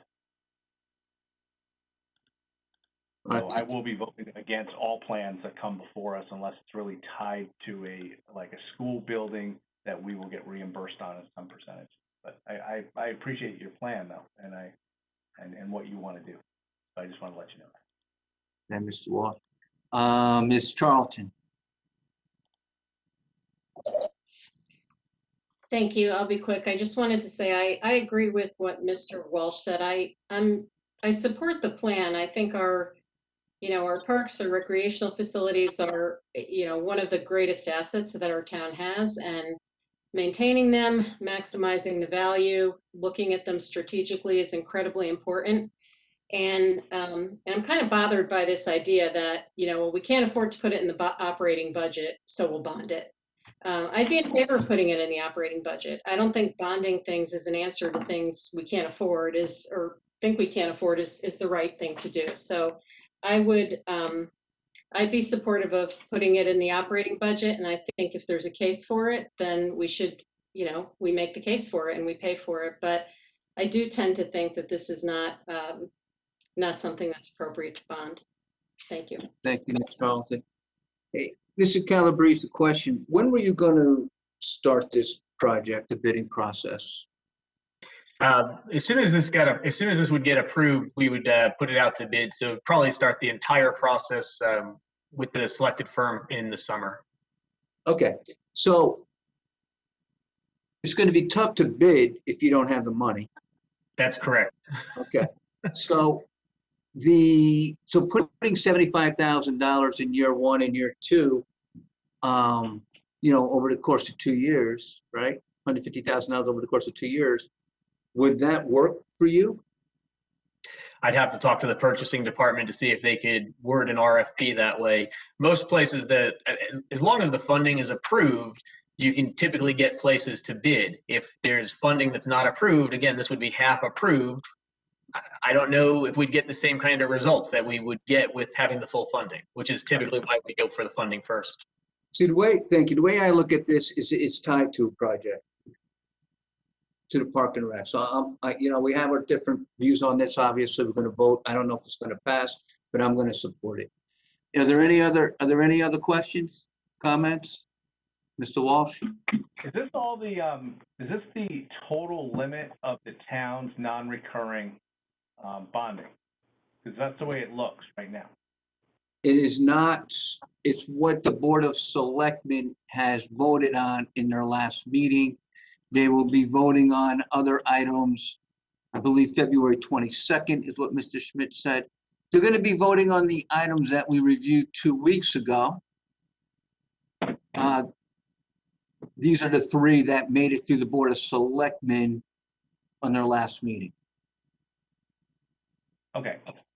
I just remind my brethren and sisters on this board that I personally think that we should be limiting how much the total package is on both the town and the Board of Ed side. And we've usually been limiting that to, it started off at $2 million originally.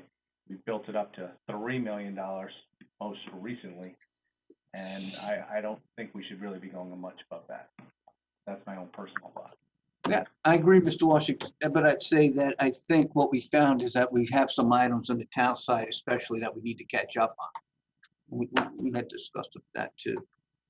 I know, we're catching up on a lot. We voted on 2 other bonds here tonight where we're playing catch up on stuff, and I think we got to look at the whole thing because it affects the total package for the town. So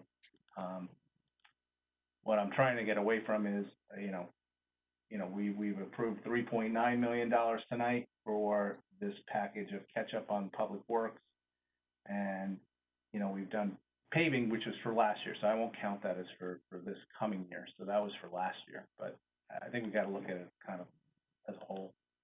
Thank you. All right, thank you, Mr. Walsh. Mr. DeWitt, you had no? Okay. I'm going to read paragraph 1 and then we'll vote. As recommended by the Board of Finance and the Board of Selectmen, the town of Fairfield hereby appropriates a sum of $150,000 to fund all costs associated with the non-recurring capital projects as described on Exhibit A. Attached here too, inclusive of planning, design, and engineering fees, other professional fees, demolition, construction, and oversight costs, and temporary and permanent financing costs of the projects in the amount of such appropriation allocated to each project as set forth in Exhibit A. Any reallocation of unused bond proceeds from one project category listed as item 1 on Exhibit A to a different project category listed on Exhibit A that would cause the cost of such project to exceed the cost listed on Exhibit A shall require approval of by the Board of Selectmen, Board of Finance, and the representative town meeting. So all those in favor say aye. Mr. DeWitt, Mr. Mottola, Mr. Brown. Okay, all those opposed? Mr. Bateson, Ms. Marion, Ms. Leclerc, Ms. Charlton, and Mr. Walsh. So this resolution does not pass. So Mr. Calabrese, let's make sure we talk this through as we enter our budget season in the coming month. Thank you. All right, thank you.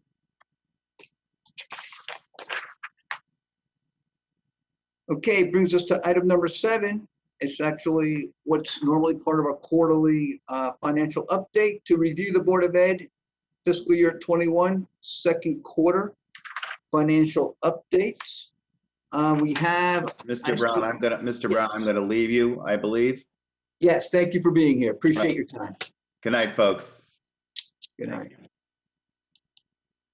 We have Mr. Cummings with us tonight, and we have Ms. Munsell. We have the Chair of the Board of Ed, Ms. Vitale. And I believe we have other representatives from the Board of Ed here as well. So thank you for being here, Mr. Cummings. I'll turn it over to you. All right, thank you, Mr. Brown. Good evening, everyone. I'm going to have Ms. Munsell discuss the second quarter report. I believe she's all set and ready to go. Ready to go. Hi there, everyone. The second quarter report, as of 12/31, you'll see that the deficit increased about $100,000 from where it was on October 31st. Then it was a negative 1.28 million. And as of December 31st, it was negative 1.38 million.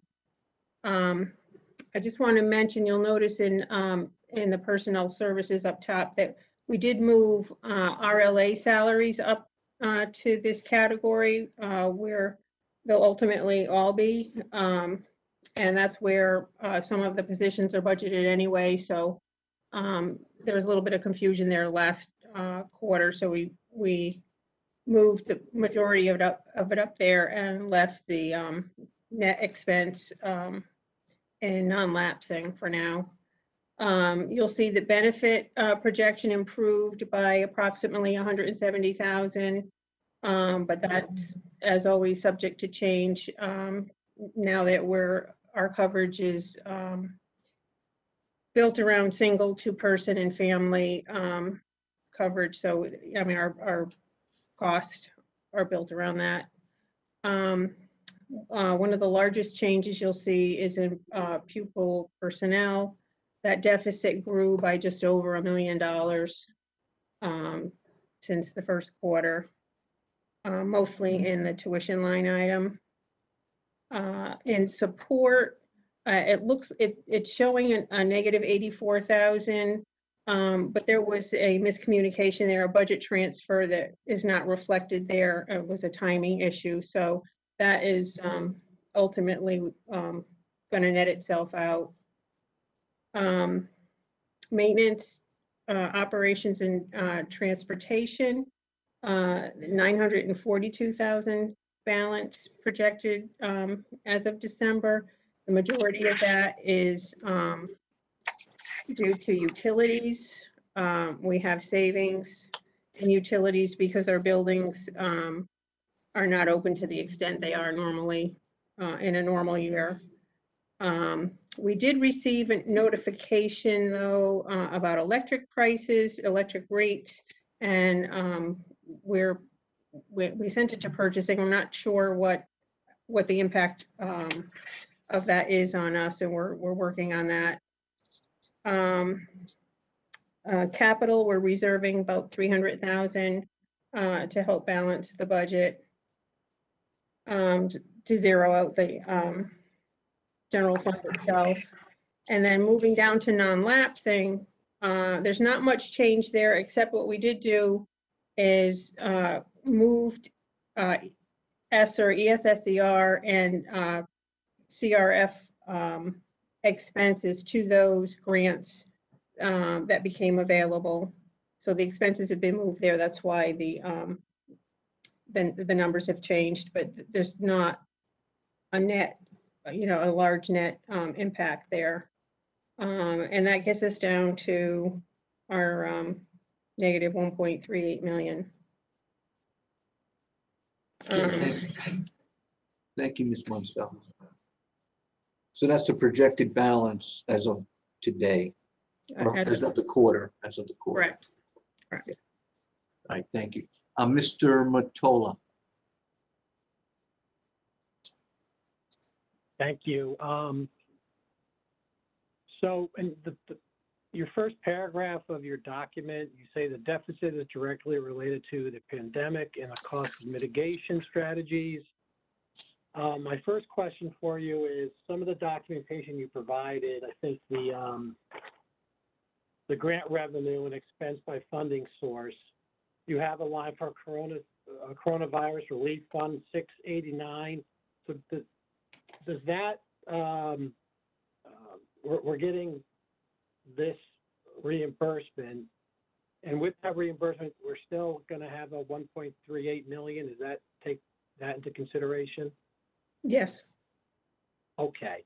Are we getting anything else that you're aware of to help with COVID relief from the feds or from the state? We did have a virtual meeting with the state. They have issued information about an ESSER, ESSER round 2 funding. They did give us our allotment. It's 1.27 million, I think it is. That meeting was a few weeks ago, I believe, and they said that more information would be coming out and the application would be opening soon, but we haven't gotten any further direction or know of the application being available yet. So the state told us that we may be eligible for $1.27 million, and there's an application process that we're going to have to obviously complete. Is that correct? That's correct. All right, and I take it we're going to be doing that soon, right?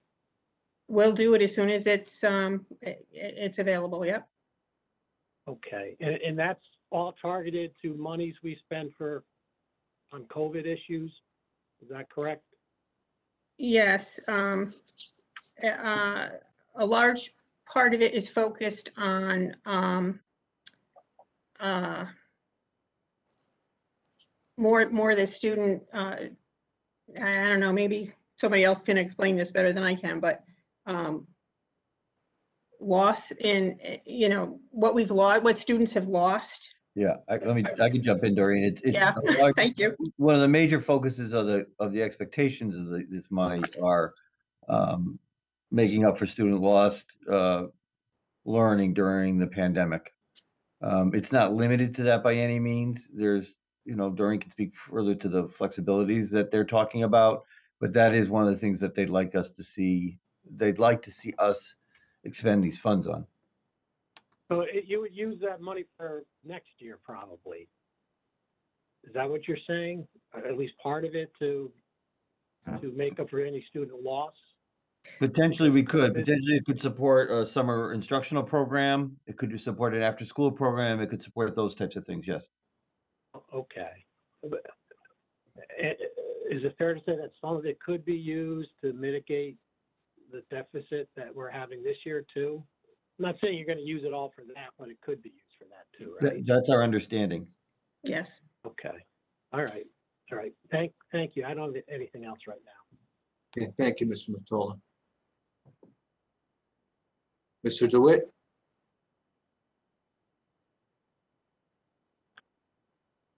I see Mr. Mancusi leaning in because I'm going to ask him something.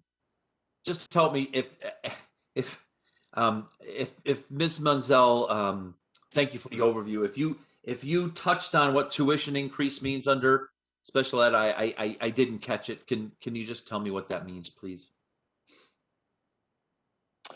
We've had a significant increase in our tuition costs, our outplacements, and our unilateral placements this year than we had anticipated. We do believe that that has a lot to do with the prolonged pandemic and the current situation of schools and the loss of learning for students with disabilities. But there has been a significant increase in our tuition costs that we had not anticipated. So are there more outplacements this year because we're not in school 100% of the time, the hybrid model, or is this just a coincidence of the year? I have to, I'm not going to say there's a clear correlation there. I will say the current pandemic and the conditions under which we're all living has really made school and learning difficult. As you know, we continue to bring back students with disabilities, and we have hundreds and hundreds of kids that we've already brought back, particularly our most significantly impaired, to try and prevent that loss of learning. But I will tell you the current conditions and the restrictions from COVID and all the safety measures we have put into place to maintain everybody's safety, it has not had a positive impact on our ability to deliver our program this year. So that doesn't make sense to me. And please tell me how I'm wrong here, because I'm sure I am wrong. So a child lives in Fairfield, whether real or perceived, not getting the support they need as a special education student, so they're outplaced, and we're responsible for that. They're not going 2 states away. I mean, they're still kind of under the same governor's rules about school and all that. So I'm confused how. There's 2 ways students get outplaced. One is through the PPT process, where the school gathers as a planning and placement team with the parents and reviews the student's progress or the struggles that the student is having, reviews the IEP or the individualized education program, and determines that the student is not making adequate progress despite our efforts. And then we look for an appropriate program and an approved private special education program. That is one way in which students are outplaced and in which we have to incur tuition costs. The other way is if parents unilaterally place students in whatever school of their choice is because they determine that the student is not getting the program that we're offering. It's not satisfying to them, or it's not acceptable to them for whatever reasons. Those are the cases where we end up in mediation, and then where there's the attorneys involved, and then we have to really do our, we have to measure our exposure, our risk there, because we do have the burden of proof, which is a heavy burden for school districts to carry. And we have to often, weigh what the cost of going to due process or going to a hearing would be to defend our program if we felt it were an appropriate program and we felt the student was making progress and we felt that we had a strong case to defend. If we lose that case, I can stop you there, Mr. Mancusi. You've explained this to me in detail before, and I appreciate the detail. My question is, given all those things you just said, and if I'm a parent of a special education student in Fairfield, and I don't think I'm getting what I need, I don't understand how COVID affects that process. I understand the process you're saying, and it's onerous, and they have the right to go other places. I don't understand how COVID makes it worse. Because if you think Trumbull has a better thing than Fairfield, Trumbull's in the same, like I said, umbrella that our governor's imposing on all of us, right? So my specific question is COVID really affecting this, or is this just us, again, $2 million, missing a $2 million budget because we have kids being outplaced because of all the reasons you just mentioned. COVID is affecting us and students' needs, each year, we get new students that move in who have high cost programs that we have to pay the cost of. We have students who, for whatever reason, they exhibit significant needs one year that they haven't exhibited the other. We may have to look at residential placements. Special ed is a complicated process under the best of circumstances. COVID has wreaked havoc on students and on programming. And if I may, Mr. Mancusi, it's not, I don't know that it's simply a question of being in school or being out of school. One way that COVID has affected special education programming is that it's caused a huge amount of turnover in special education staff. Not only teachers, but also our non-certified staff who work very closely with our special education population as well. So we've had brand new paraprofessionals. We've had a huge turnover in our special education trainers. So having new people or a constant rotating cast of people working with the student is also going to affect their programming. So it happens in a variety of ways that a student's program might have been negatively impacted in the past calendar year, including that all special education students in the country have been grappling with the impact of being completely out of school last spring. And I get, I'm sorry, Mr. Chairman. Because I don't know how much time I want to spend on this because we know the answer. Well, I don't think I do, but okay. I mean, I'll defer to the chair.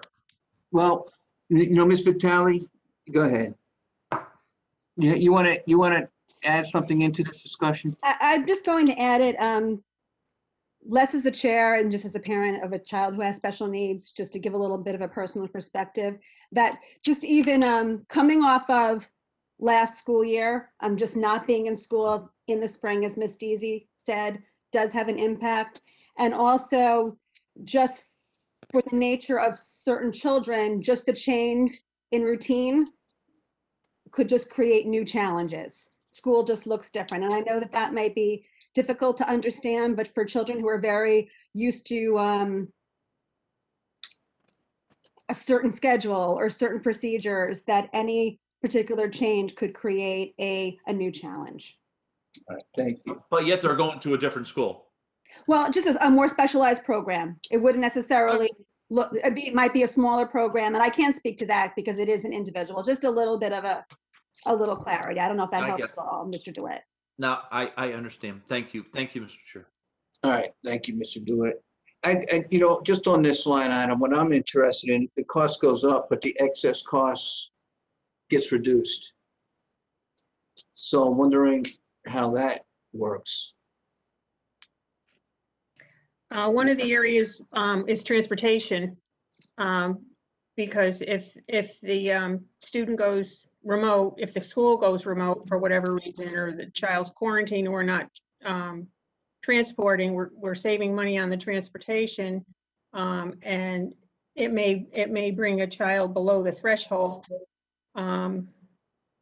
So then it's a reimbursement. Excess cost is a reimbursement. So if we don't spend it, we don't get reimbursement. Okay. And Ms. Monsell, is it 4 times? Is it 4 times tuition? 4.5 times. 4.5 times. All right, thank you. Ms. Marman.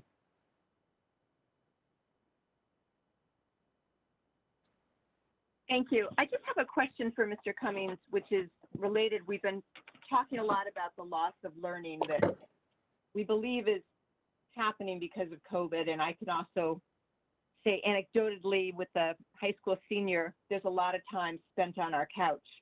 And I think there's a lack of learning going on there. But how are we quantifying this? And we talked before about assessment, how we're assessing our kids in terms of what they're learning, what they're not learning. And you had mentioned in the past, Mr. Cummings, that would be a major focus for you to really hone in, assess these kids, what where they are in terms of their learning. Is that captured somewhere? Is there more assessment going on? And is that captured somewhere on one of these budget lines that I don't see?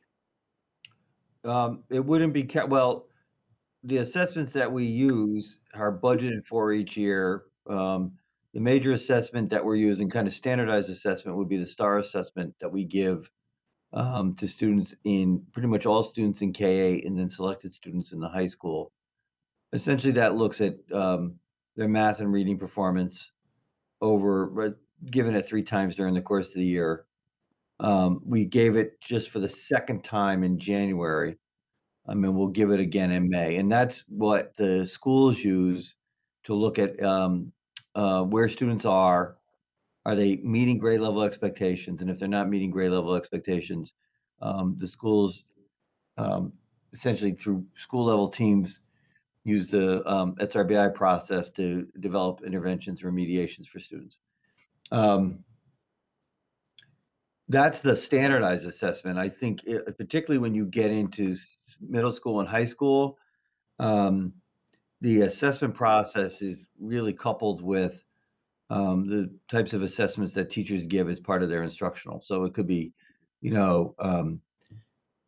essentially the student's daily performance on homework, on quick quizzes that may or may not count against the grades, but just to get a sense of where students are.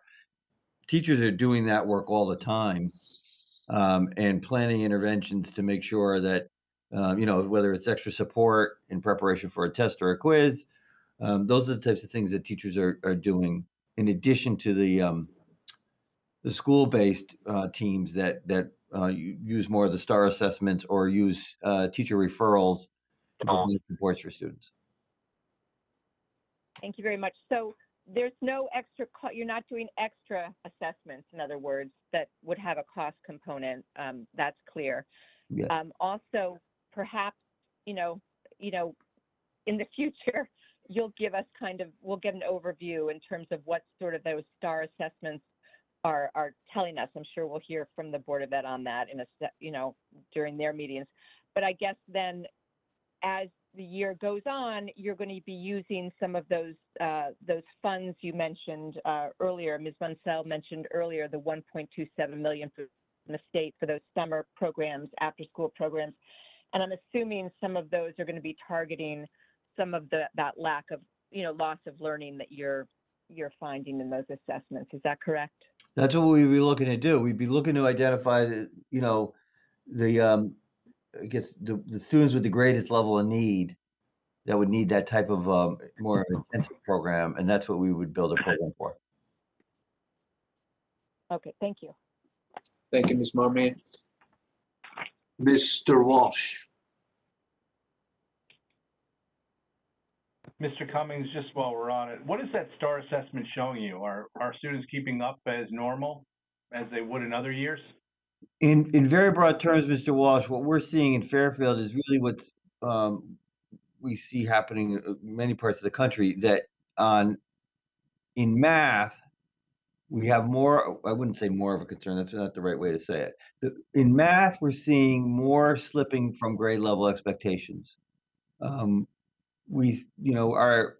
theory is that that's related to the loss of the daily interactions that students have with teachers and the daily reiterations of the math concept build. Math, as develops that kind of daily practice of building one day upon the next. And that's where we're seeing the greater concern. In reading, we're seeing most of our kids are where they need to be on grade level. And, again, reading takes place in the classroom, outside the classroom. And it's a skill that a lot of kids have and are able to develop on their own. We clearly have work to do. We always have work to do with students who are some have a reading difficulty or reading disability. But for the great majority of our kids, our reading scores are really where they need to be right now. Okay. Do you think we're going to have to spend additional funds in having these students catch up in math? I think it's possible. one of the plans we had this year before, one of the things we've been talking about this year, prior to COVID, was looking at some type of summer math academy program that would essentially give students who are behind in math an opportunity to catch up, or even to some degree to accelerate. I think it's a program that the district really needs to look at anyway, but this might be the year to begin that process, particularly if there's some extra funding available. Are those funds to do that in the budget that the Board of Education has passed? No, they are not. They would be involved in this current ESSER 2 funding that Ms. Mansell spoke to. All right. Okay. A couple of things going back to your, when in the report, excuse my ignorance, I finally caught up about the RLA funding and moving those salaries, that it meant Remote Learning Academy. I'm just not familiar with all your acronyms. So when I look at line 10, and I looked at a projected balance of negative 4,184,145, is that the total cost of what you expect the program to cost, because you did not have that in your budget for 2021? Ms. Mansell, can you jump to that? Yep, that's part of it. The rest of it would be on line 60. Yeah, that's what I was going to ask next. So Right. Some of it's on line 60. So the total cost for the Remote Learning Academy is the 4,184,000 plus the 456,864. Well, there were something like 35 positions that were budgeted for that aren't being used in the hybrid model that are funding. Right. Is that line one? Is that line one, the savings, Yes. positive variance of 3,858,000, correct? Yes, yes. Okay. So the real difference in salaries is the difference between approximately the 4,184,000 plus the 456,864 minus the 3,858,584, correct? No, not really, because there are other things going on, other changes in that staff replacement that don't necessarily have anything to do with RLA. So I don't think you really can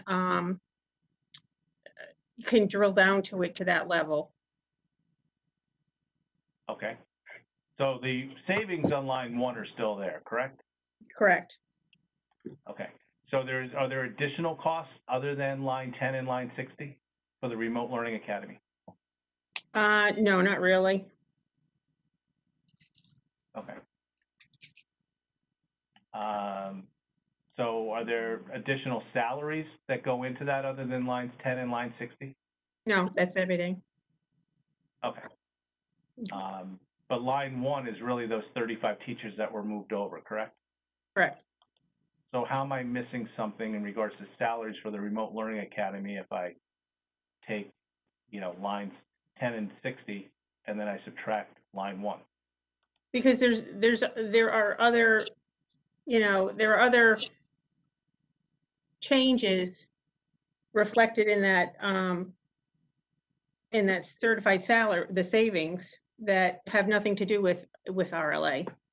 There's so many staff changes, as Ms. Deasy, mentioned, that it's impossible to come up with a more definitive number just for RLA. All right. Do you have any type of form or sheet, or is it easy to put together what the total cost of the RLA is? Just what you see here. So you have no idea what the total cost for the RLA is?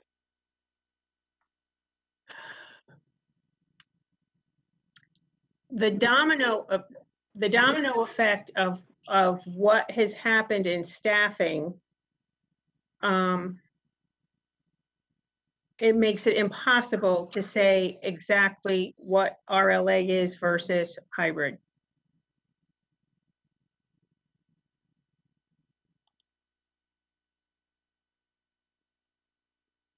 Okay, so the answer is no. You don't have anything where you could tell me what the cost of the RLA was. Just what I have here. Okay, and I can't figure that out because some of the $3.8 million salary savings is not just for the RLA. It's got other things to do with various different factors. Right. There's been so much So- staff movement. Okay. And staff movement where? Do you want to take that one, Colleen? My immediate answer to that is everywhere. We've had staff come in and out. We've had to hire replacements for folks who have been on leaves. We've had people moving into the RLA that we've had to backfill their positions for, and generally shifting people around between physical buildings, between hybrid versus in person. It's been an absolutely huge number of staff moves this year. Okay. Mr. Mancusi, following up on some of the questions that Mr. DeWitt had in regards to the special education expenses, are some of those expenses that are over, are some of those based on settlements that happen because certain special education parents did not believe that their child got a proper education last year? Last year, at the end of the 1920 school year, we were not able to close out, so to speak, several agreements because of the closure that we had to carry over to this year. Mm-hmm. So some of that $2 million is because of settlement from last year that you weren't able to close out and therefore are being absorbed this year. Yes. And how much would that be of the $2 million? You know what? I don't have that number off the top of my head, but it's in the line of approximately, I would say, $220,000. Okay. I think that's an accurate estimate. All right. If we were to go back in school full time, the students, would this cost be reduced at all, or is this all outplacement that has to happen anyway? Well, you extend those agreements for a year, but the likelihood that we could have returned students to school, under non-COVID conditions, improves significantly. So it would reduce the cost. It would enable us to deliver a program in district that I think would be, we could work with the families to agree upon services in district, yes. Okay. Mr. Cummings and Ms. Vitale, where do we stand on bringing the students back full time? What's the plan? Where do we stand with it? What's going on? Oh, we're going to be talking to the Board of Education in a couple of weeks with details of that plan. In a couple of weeks from now? Yep, I believe Ms. Vitale is in process of setting up that meeting. Okay. If that were to happen, would it reduce some of your costs and be able to bring this budget in bring it in on budget?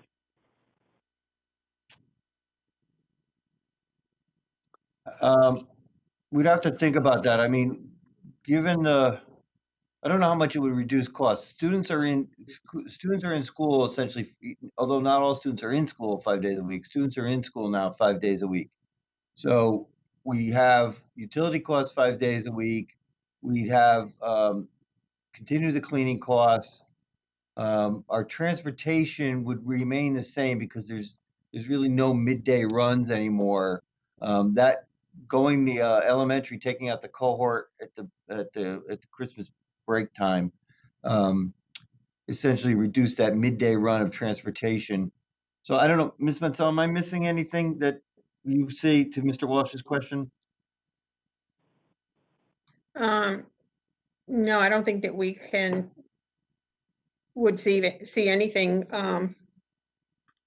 that I can think of. Okay. So that brings us to, I guess, you are projecting almost a $1.4 million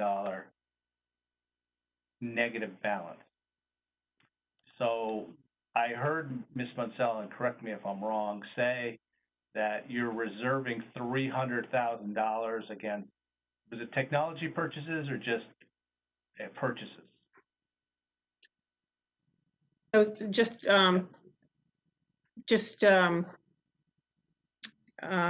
school equipment.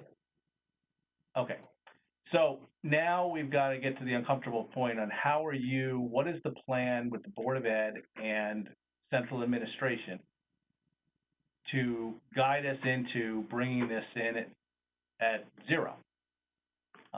This happened maybe 3-4 years ago when we had a potential problem, and Dr. Title was our superintendent at the time, and he had to put together a plan and report back to the Board of Finance every single month on how we were getting closer to on bringing that into zero. So what is the plan, and how are we going to do that?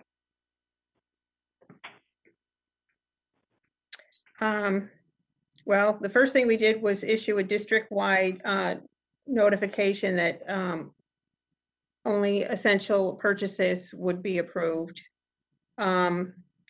We are doing monthly projections. We're working on, data as of the end of January. We'll see how that goes. I am hoping on this ESSER 2 round of funding. I think we're going to need at least some help. And the third quarter will be, as we get closer and closer to the third quarter, that's when we'll develop, I think, a definitive plan. Ms. Munsell, you were there with Dr. Title when this last happened, correct? It was an insurance issue, if I recall correctly.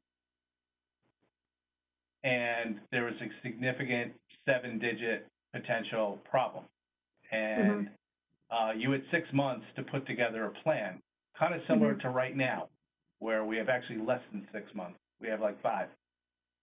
It sounds to me like, hope is not going to be really a strategy here. You guys are going to have to start putting together some cuts, some things that are going to be uncomfortable, but we're going to need to do that if we're going to properly figure this out, because it's scaring the hell out of me right now. I think you guys are going to start having to meet, and so is the Board of Ed, on contingency plans. And I hope I hope the state gives you more funding. That would be great, but we can't bank on that. So I don't know how everybody else on this board feels, but I think contingency plans got to be starting to put together in the next 2 weeks. And we need to start getting on top of it, and you need to present that plan to the Board of Finance. And I think we're going to have to meet every single month until the end of June to see how we're bringing this in.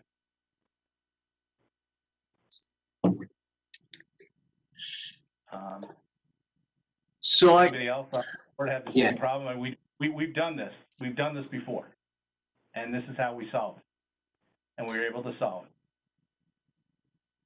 The only thing that, go ahead, Ms. Munsell. sorry, didn't mean to interrupt. The only thing I would say is, I think I know what you're talking about. I think we also had another year with Dr. Jones where we had, we're underfunded in staffing, and we did something similar. The problem here is the unknown and how difficult it is to plan this year when we don't know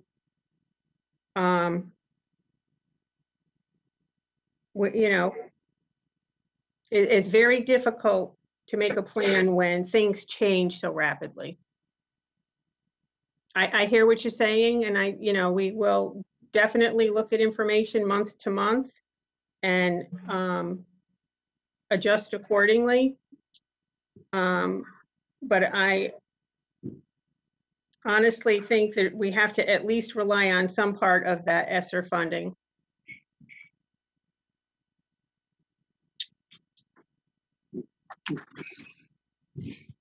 Mr. Brown? Ms. Vitale? Christine Vitale, Chair of the Board of Ed. Going back to Dr. Title, I think that the deficit then, and correct me if I'm wrong, was more towards $2 million at that point. You may recall last year, we were also seeing a deficit of around $1 million, and correct me if I'm wrong, Ms. Mansell, due to a change in health insurance, that we had more people opt for families than single coverage, which increased the cost. We had an emergency roof repair for Osborne Hill. So while this year there's a lot of uncertainty, being faced with a deficit mid-year, unfortunately, is something that the Board of Ed has had to deal with and the Fairfield Public Schools has had to deal with. And we will continue to provide updates to you. And hopefully, we will provide some state funding, being that a lot of the expenses incurred this year were due to just dealing with a pandemic to some extent. Right. Thank you, Ms. Vitale. Thank you. Mr. Walsh, do you have any follow-up? Yeah, and I understand, Ms. Vitale. I'm not saying that you guys did anything improper. I mean, I totally understand it, but somehow we got to bring this ship to shore in the next 5 months.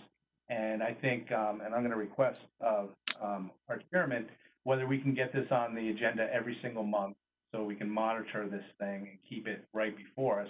Quarterlies at this point, where we're going, the uncertainties going forward, and how we're going to do this is just not acceptable. I mean, we just can't wait another 3 months. So if I'm making a request that we have this on our agenda every single month, and the board obviously knows the seriousness of it. I think central administration does, and we just got to figure out what the plan's going to be and monitor it and make sure we're all on the same page so there's no surprises. Because obviously we can't come in with a negative balance or the state's going to come in. So we've got to figure it out. Right. I think the board, from my perspective, will figure it out because you have to figure it out, right? So it'll get figured out one way or another. I'm sure. What is it? Is it $600 some odd thousand that you're looking for from the state this year? Would that be for this budget? The ESSER 2 funding? Yes. It's 1.2. Is that all this year? Okay. I thought that was divided up over 2 years, or is that something different? It depends on your situation. Okay. It will last through, the funding goes through, I think it's September of 23. So it is long-term. Okay. But it's also, and to cover immediate needs also. Okay. Are those funds that you can spend? Are there restrictions on how to spend those funds? I believe that's going to be a reimbursement also. Okay. It's COVID related, but it's broad. It's broader than the ESSER and the CRF, I think was. Okay, thank you. So, Mr. Walsh just made a request. We'll keep that under advisement, but we'll see where we're headed. I mean, the first meeting we have is March 2nd. Not sure if we need to see you March 2nd, but I'll touch base, Ms. Vitale, with you. Thank you, Mr. Brown. All right, thank you. Anyone else? Mr. Bateson.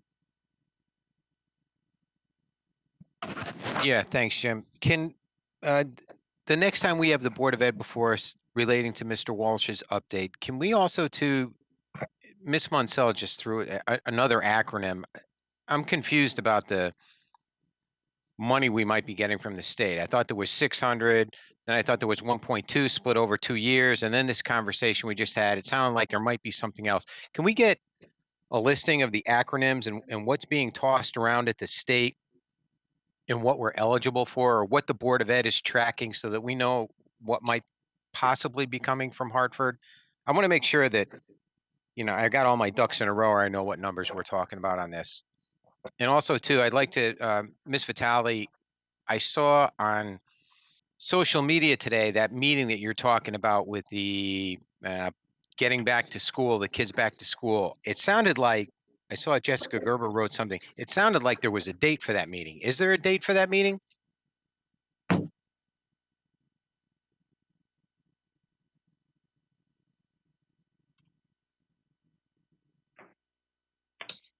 don't know. You're on mute, Christine. Yeah, mute. Sorry about that. I have a couple special meetings planned. One looking at tentatively February 25th, the other one tentatively March 3rd. Both of those dealing with getting back to school. Both of them, just some, it's been a very busy year for the Board of Education, and just discussing COVID and reopening plans has taken away attention from some other things that we need to focus on. And we have a little bit of a 2-week lull here before budget season really ramps up with, a bunch of other meetings. So trying to plan some meetings to discuss reopening and potentially the district improvement plan, which we were supposed to be working on ideally this year as well. So I'd like to just kind of get a check-in from the superintendent on that, just for a revised timeline for that going into the spring and summer and the beginning of next school year. Because that work also needs to be done. I would like to try to engage. We had community groups formed right before everything shut down last spring. I think it'd be good just to check in with those parents again and stakeholders once the weather kind of warms up a little bit. So just trying to get some things off of our agenda to hopefully, maybe we had a shorter meeting our last Board of Ed meeting, and if possible, try to get our meetings to end before 11 o'clock again. So if we have to add some special meetings in order to make that happen, I think it's worth it. So the 25th right now and March 3rd are tentative, but they have not been posted. And possibly one of those meetings is going to be discussing Yes. going back full time. Yes. Okay, thank you. Mr. Brown, if I could jump in for a second, to Mr. Bates's first question, I thought we had done this, but I can forward to you for distribution to the board, the memo we received from the state on the ESSER 2 funding. It gives there's a cover memo as well as the allocation amount. Thank you, Mr. Cummings. And is that, sorry, Mike, is that basically everything that's out there right now? Yeah, that is everything we've got so far. As Ms. Mansell said earlier, the state told us, I think back when she had that webinar with them a couple of weeks ago, that more information would be forthcoming, but we're still waiting on it. Essentially the application process. Okay, and just, as an aside to you, as a superintendent, you probably deal with other superintendents in the area. You guys are a powerful voice in Hartford. I mean, you guys really need to get together and, express your displeasure to Hartford. I mean, I was very upset when I saw this line item, tuition increase and reduction in ECS. I mean, that's in this economy, to read that is just disgusting. It just is. And you guys, I'm going to send emails to my state reps tonight and say, look, you guys got to get on the ball. We need help, especially when it comes to the special ed kids and stuff like this and these programs. And we rely on state money. And if there's ever a time, I mean, I hate turning to government and asking for money, but if there's ever a time we need assistance, it's now. And especially for these kids. So, do your best and get these guys and just beat them to death and get our money. Thanks. Yeah, thank you, Mr. Bateson. And it's confusing because it's this whole CARES Act too. And I don't know what's going on with the CARES Act, this money that came in that was supposed to help us. Where's that money? Or is that kind of what we're talking about? So maybe we need a better understanding of what we know we have and what might be out there. good idea to talk to our state reps as well. I'm not sure if it's, I mean, Ms. Vitale, do you have a good handle on all these funds and the CARES Act and how it all relates? Does your board? We've gotten the same updates for you in terms of the funding that we received in the fall, and just this new ESSER funding, the 1.2. So we're waiting just for some more information on how to apply for that funding. We are happy to hear that there seems to be more flexibility that could go towards learning loss, social emotions supports, some more just COVID related PPE that might be needed just to get kids, keep them in school. I mean, I think it's important we want kids to be fully back, but we're very fortunate that our schools have been open since the beginning of the year. We haven't had extended periods of remote learning, for blocks at a time where everybody is out for, an extended period of time. And I agree with you that, we need more, and we'll continue to advocate for more assistance at both the state and federal level. All right, thank you. Any further questions for the Board of Ed? Mr. Mottola. Kind of what you were just saying, Ed and Jim, and can you just put on a single piece of paper what we've received, what we think we might receive, because I think that would be helpful. And I mean, you have coronavirus relief fund, 689,000 and change on your grant revenue and expense of funding source. I think you already have received that, if I'm understanding you correctly. And then Ms. Munsell said we might be entitled to $1.27 million. So I'd like to see that just on one document, give us that information, including what we've received in the CARES Act, and if we spent it, if we can get that on a single piece of paper, that would be helpful for me at least. Thanks. Thank you, Mr. Mottola. We can do that. We can do that. I just want to also say that you'll be getting a copy of the Board of Ed budget book, hopefully by the end of this week. And it gives a little, there's the section on income gives a description of the different funding sources. It doesn't have the ESSER 2 in there because we don't know that much about it yet, but the other ones are in there. Okay. Any further questions for the Board of Ed? Mr. Walsh?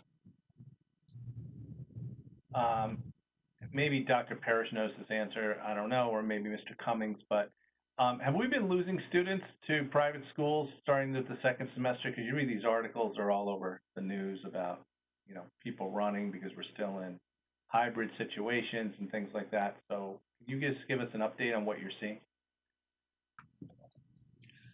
Good evening, Zakia Parrish, Executive Director of Operations and Processes. I haven't run the second semester withdrawals. I've given you, the board, I think back in December was the most recent data that was pulled, but I have not pulled second semester withdrawal data. So that's something I would have to pull and get back to you on. All right. Mr. Walsh. That, I mean, it's not an emergency, but if you can get that to us, Dr. Parrish, I'd appreciate it. Thank you. Mr. Walsh, I didn't compare for February, but I did compare from December to January, and we were actually up, I think, 12 students. We had people, we had people move in. Right. Now that might have changed again over the last month, but had taken a look at it again. Thank you. Thank you. Sure. Okay, thank you, Mr. Walsh. Any further questions? Okay, seeing none, thank you, Board of Ed. Appreciate you being here, and we'll be talking very shortly. Thank you. Have a great night. You too. Thank you. Thank you. Thank you. Okay, moving to item number 7, to review the town fiscal year 21 second quarter financial update. Mr. Schmidt, Ms. Bassi, would you like to begin? Can we start on the projected net estimated operational variance summary sheet? The executive summary. Yes, please. Okay, very good. Caitlin, You gonna lead us through it? I am. We'll start with revenue. We'll just kind of go down the listing as normal. As you can see, we had the Q1, our projection, and now we're looking at the right-hand column for Q2. First item, current and prior year levy and interest. That remains unchanged from last quarter. We were favorable as of December. We were about 46 basis points over year to year, but due to the deferment, it kind of put things out of whack in looking at the January 31st numbers, because as you guys all know, this tax is now deferred till the end of March, or actually April 1st. So when you compare year over year, we're actually 1.96 below January, but that was somewhat expected due to the deferment. So we really think that's going to even out when we look at maybe the end of March, end of April numbers, as that's when that deferment period ends. So I kept the 1.3 on there, as we are 1.1 million already over our full year budget in prior and interest combined, and that was really due to the deferment of the June installment into July of last year.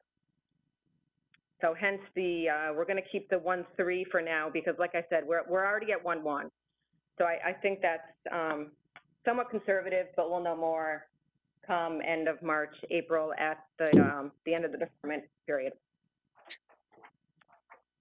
Next item is the investment income. That, as you can see, got more negative. Rates have been unfavorable since the end of September through to December. So what I did, and as our CDs and our taxable bonds are maturing, we just can't get the rates that clearly they were getting before. And looking at our brokerage accounts, we were getting 4 to 5% for 3 to 4 years. But as these come due, there's no vehicle to get us back up to that level at this point. So what I did is I annualized our December actual number, which was like 425 or so, as you can see. So I annualized that to like an 850 or 900, which is about $1 million under, depending on what rates do for this 6 months of the fiscal year. We do have a little bit of cushion, just to let you guys know, because at the end of June, we will be booking like any accrued income that we have. So that could be slightly favorable as well. Conveyance. As you can see, conveyance got even a little more favorable from the Q1 estimate of 500 to 725. And speaking to the town clerk, things are really booming, clearly on the real estate front, as you guys know. The spring market is upon us already, and really it's an inventory issue at this point. There seems to be a lot of buyers, so she's comfortable with the projection of 725 favorability. ECC subsidies, I think you guys talked about this, unchanged again from Q1 due to the delay in the opening of the center. And as you guys can see down below as well, and we'll get there, there's favorability in expenses to offset the negative revenue coming in from Westport, New Canaan, and some state subsidies as well. So that's a negative 1.1, again, unchanged, and that's assuming the center will not open up in this fiscal year. Park and Rec revenue, very nice, large, favorable swing. Basically due to golf. Golf, as you guys know, was going hot and heavy. Courses actually stayed open until, I believe Anthony told me, December 15th. So this negative 23, just to back up a little bit, was actually adjusted in the meeting you guys had after this. Because Anthony then used, I think, the October figures when you guys met in early December. So it is still more favorable than even it was through October due to the course staying open till December 15th. So we're projecting 845 throughout the year, and that's using the typical April to June 19 revenue. On the flip side to that are the pavilions on opening, so that has not changed. That's an unfavorable 504 with the assumption that they're not opening in this fiscal year. The other positive piece that is sticking out in Q2 is the beach stickers and the daily parking. We're projecting that to be about 184 over budget. The last quarter, they weren't sure yet what was going to go on with the beaches and the non-resident passes. So non-resident beach stickers are now for sale, and assuming that there's no restrictions on the daily parking, again, they used a December 19 as a number. We're projecting to be 184 over budget for the beach stickers and the daily parking. So those two favorable, left out the pavilions not opening, basically get you to the 568 with some smaller, slightly favorable facility rentals, again, assuming the spring leagues open, and tennis concession and little other revenue accounts are slightly over as well. Hence the 568, and basically those revenue lines, you could see some of the comments, but I'm just kind of summarizing what's in there. On the flip side to the revenue, not that I want to go to expenses again, but there is a negative 60 you're going to see down below on the expense piece, which is the part-time seasonal due to the increased parking attendance at the beach last summer and increased part-time at the golf courses due to it being open into December and the extra people needed there for overtime and part-time. Next line, fire marshal fees. Clearly, there was a large discussion last quarter.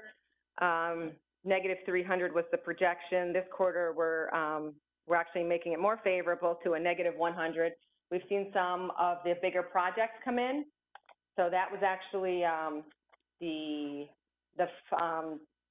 Captain Dunn, or Chief Dunn, actually gave me that number because he's seen some of the Fairfield U and the Sacred Heart larger projects. He's seen some plans come in. So he's comfortable with the negative 100 as opposed to 300. So they've seen the plans for the Fairfield U Convocation Center and the Sacred Heart Ice Hockey Rink, and there's a medical center on Black Rock Turnpike. And they just took in a code enforcement for a 44-unit residential building as well. State revenue, again, Q1, we didn't know. There's a sheet that kind of itemizes out negative 13,000, just having to do with actuals coming in for a couple of the grant items. Again, no big variance there. I think we received about 14 or 15 less than we thought on the veterans exemption, which was slightly offset by, slight favorability in the disabled exemptions and just some small differences between the budget. On the small other variance, it was negative 34, slightly increased to negative 78, really having to do with reduced library fines and FTC. The rent at FTC is clearly, we're going to be way under budget there. And with those couple of reduced revenue lines, it's offset by increased pistol permit revenue, as you can kind of see in the revenue detail as well. So looking at all the revenue lines, we're projecting now, I forgot the CRF COVID revenue, sorry. That's actually received. It's, as you guys call, in the bank. We received 546 from CRF and an additional 15 from the State Department of Health. The 546 was based not so much on itemized details as it was in fiscal 20. It was an allotment. It was a calculation from the state based upon a 33% population density, 33% population / adjusted equalized net grand list per capita, and 34% population. So it's a formula-based number that we have actually, they've extended it to December 2021 to have expended. Again, if you look down at the COVID cost down below, we are at about a 199 through Q2. A slight increase from Q1. Again, usually it's basically police, fire, and PPE that's going in there. And the difference with this new round of funding is we are now eligible to use it for straight time costs related to police and fire, which we weren't able to before. So we have a while to spend it, but the money did come in. So that's part of our, that's a large part of our favorable variance as well. So our subtotal there is the 863. That's on the revenue side. Does anyone have any questions on the revenue piece? Okay, seeing none, I'll continue to the expense side of the equation. Vacancies. So this is a non-VERIP piece only. As you can see, it's lower. The world kind of turned upside down in terms of vacancies in between Q1 and Q2. So these are, a lot of it is churn. For example, the DPW director not being here, us hiring one in December, but we had basically almost 4 to 5 months of savings in terms of a salary. We have, again, CFO position, same type of thing, budgeted at a higher number. We have a budget director position, not a ton of non-VERIP vacancies, but right now there are 15 town-wide, and 6 of whom are laborers and 2 of whom are ECC. So really there's, if you take away those 2 groups, there's about 7 in random other departments, 3 being police officers, a budget director, which I just spoke about. There's a community and economic development secretary, again, not related to VERIP, a nurse coordinator, and a recycling coordinator position, again, none of whom are related to VERIP. So that's what that 600 represents, in addition to churn in these departments with people leaving and it being vacant for a period of time. The next favorable one that is part-time. It went from 59 to 284. Basically, it's all related to 2 departments. The library is about 200 of that due to the fact that they're really not open. They're open, I think, about 2 hours a day. And as of Q1, they weren't sure what the plan was in terms of reopening. So that's why that kind of went way up. And the senior center, again, transportation costs and part-timers down there. So about 284, oh no, about 265 of that are those 2 departments alone, and the others are various smaller departments within Town Hall. Park and Rec negative, it went up from the negative 45 to the 60. I kind of touched on that already, really due to the increased part-time at the golf courses due to the fact that they were opened a little bit longer than we anticipated. Crossing guards and specials, that slightly got worse. The crossing guards has been consistent at the negative 100. That's a police department projection. The 34, they said they have special police officers at some schools to do traffic.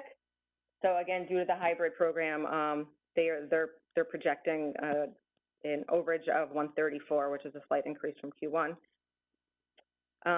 ECC, now these are the savings piece of the negative revenue up top. It got a little bit, the savings actually, hold on. The savings got worse, yes. They're, I think they hired a person, so a couple people left and they hired someone, so they have slightly less savings than they were projecting at Q1. Solid waste and recycling was the Enviro. That hasn't changed because the compactors are in, so that was the overtime cost incurred in July and August, which is subsequently stopped. The other 120 is, gosh, just smaller related expenses. For example, the 401A related to some vacancies is about 30,000. Some education savings due to the fact that schools for police and fire they're not taking courses as we projected that they would. A little bit savings in pay differential due to DPW kind of reorging. Some temporary payroll, and about 25,000, which was offset with a heart and hypertension payout of about 40,000. So all of those are netting to actually a favorable 120 on that piece. The storm costs didn't change. Clearly that storm happened in August. The good news is we didn't know in Q1 if it was going to be a FEMA event. They have declared it a FEMA event, and we're going to be, there's a briefing, I believe, on Thursday. So we're going to know how to submit our claims for that and what's reimbursable. So best case scenario is, I believe it would be about a 75% reimbursement on the 360, but I did not put that in my revenue number. Last line, COVID costs, again, they went up slightly from Q1, mainly related to additional PPE costs for DPW and police and fire. That brings our net estimated variance up from Q1 to about a $1.8 million number. Questions? Chris?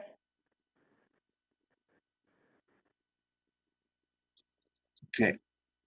I must have been, I did not know I was on mute. I think I was put on mute by Mr. Kelly because of background noise. So one thing I'd just like to add before I forget is the last quarterly meeting, or whenever we discussed Vera, we made a request to discuss at a quarterly meetings any Vera costs or expenses that might come forth over the quarter. And that we will review those numbers at every quarterly meeting. So when I looked at the agenda, I missed that, Mr. Smith. So I just want to remind us that on our quarterly meetings, we want to take a look at the savings for Vera. Now, maybe this past quarter, there wasn't much because it's just getting started. But as we move on, we're going to want to see expenses or any additional costs, just what the bottom line is on Vera. You recall, Mr. Smith, that conversation? Yes, I remember the conversation, and just technically because of when the second quarter ended, Vera hadn't even been implemented fully at that point. So if you remember, the timing was that most those employees were going to leave on January 1st. So within those first 2 quarters, Vera had no impact. But yes, okay. I do remember the conversation, and you'll get a first glimpse of what the plan is for those retirees and reorganization as a whole when the first select woman puts out her budget. All right, thank you, Mr. Smith. Mr. DeWitt. Thank you, Mr. Chairman. Chris DeWitt. Part-time expenses. Thank you for the explanation. What I think I heard you say was in the first quarter, the library and the senior center, and I'm assuming it's mostly library. Please tell me if I'm wrong. Decide in the first quarter, they're like, well, we don't know if we're going to open up or not. But it feels like with that number, almost quadrupling, that the libraries or the town has made a decision that the library is going to stay the way it is right now. Is that correct? We're not going to open that full time? Okay, so let me take this one step at a time. So as of Q1, in speaking with Helene, she didn't give me a variance because her budget had been cut already 30%. So at that point, since we were looking at the first quarter, we kind of said, all right, my budget's been cut, like, let's call it 25 to 30%. We're at 25% of the year right now. So we didn't report any savings because she didn't know what was going to go on, right? Now what she said was, hold on.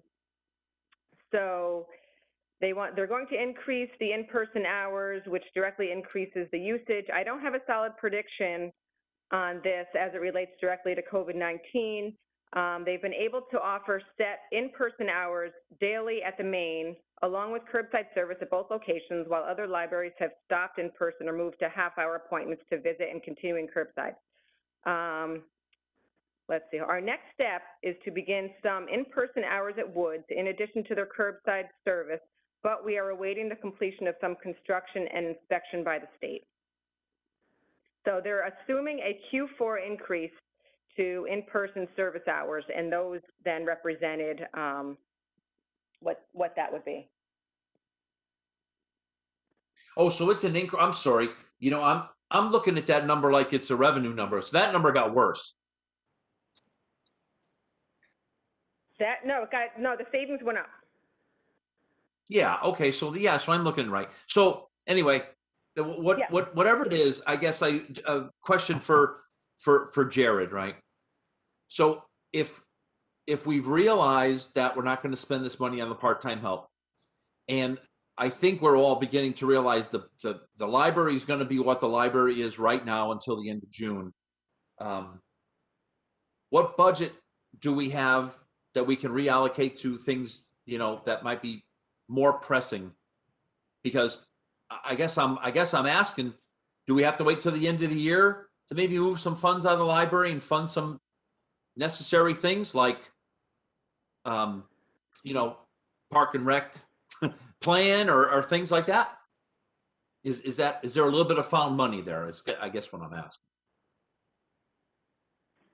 So I guess what I would say is that that's probably a decision for the board to make, and then to look at it more holistically, not just look at the library piece of it, but to, you know, take a look at what we're predicting overall for a surplus. I know for last year, you made OPEB a priority to provide additional funding for that towards the ADEC, and you know, so I would say that, you know, rather than maybe look at this on a department by department or function by function basis, that there's a larger number there that some decisions could be made about.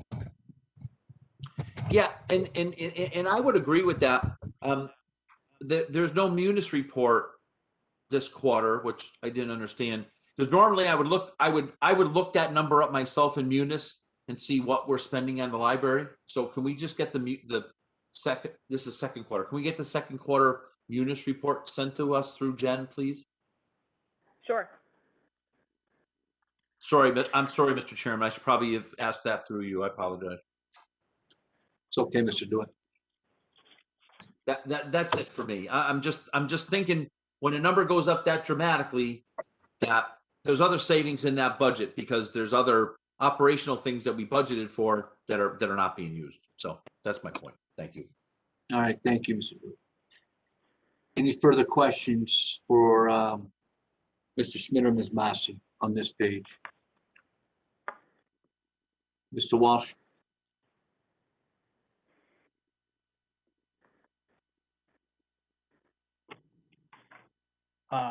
Number one, I'd just like to thank Caitlin. That was a really good presentation because you cut off like 15 of my questions by kind of when you went over everything succinctly stating the reasons for the increases or decreases. So thank you for that.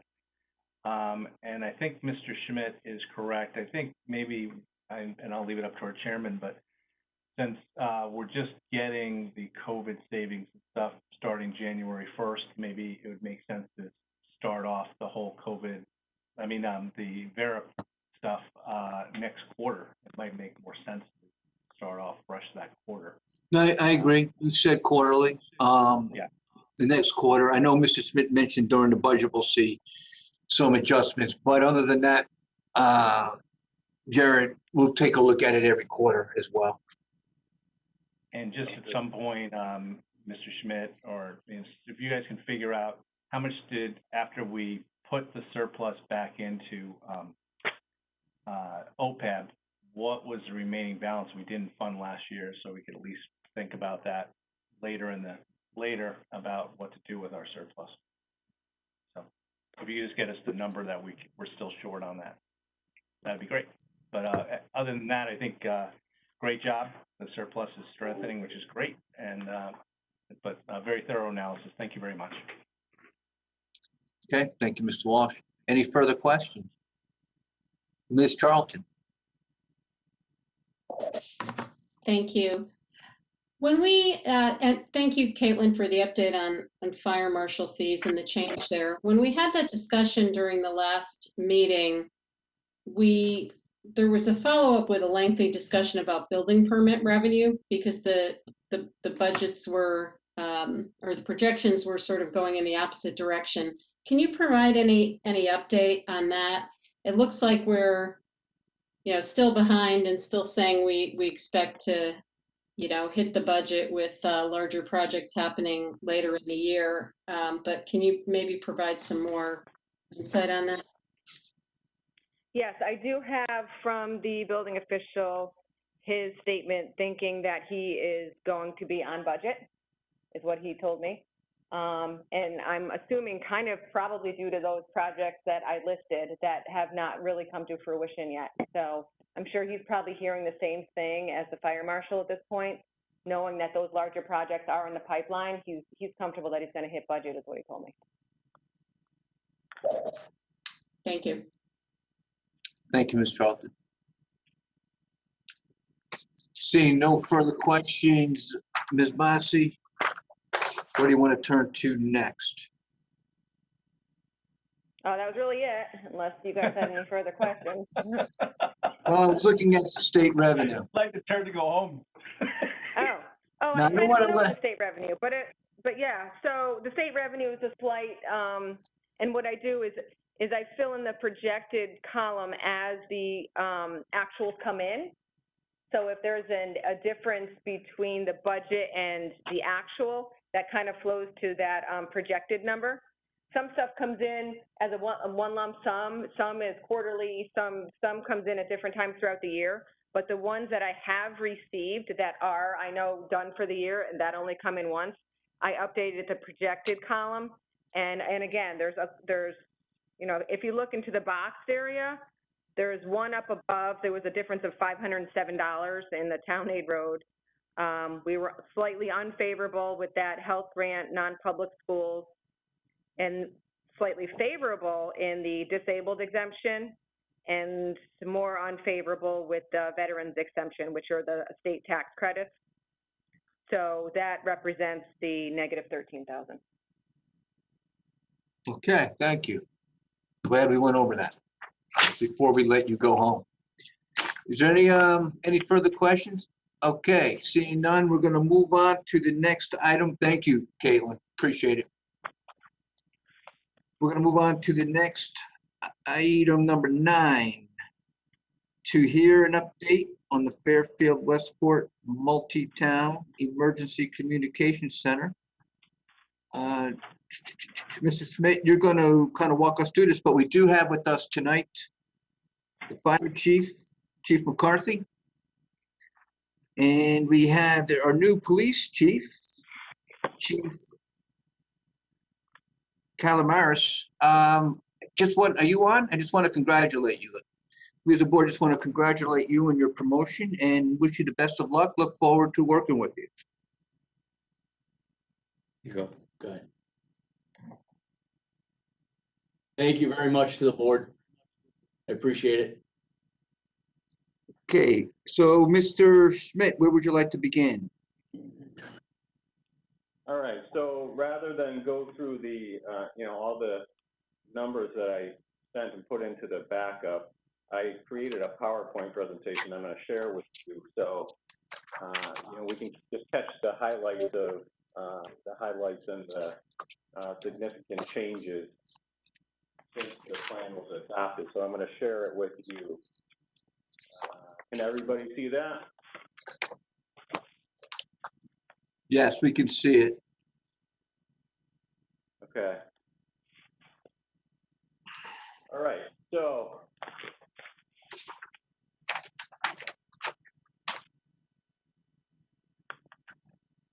just to recap or give an overview of what I think the message is from what's happened since the center was approved.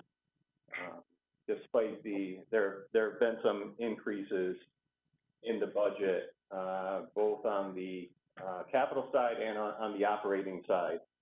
I think what you'll see is that the operating costs at least are pretty minimal, and the projection for FY22 is still lower than what the actuals were for FY20 on the operating side. The partnership with Westport is still strong. In fact, the control board, which governs the center met a couple weeks ago, and they formally and unanimously approved the center to go forward based on all the new numbers and the new operating budget and the new capital budget. There were some, what I would say, fairly significant increases in capital costs.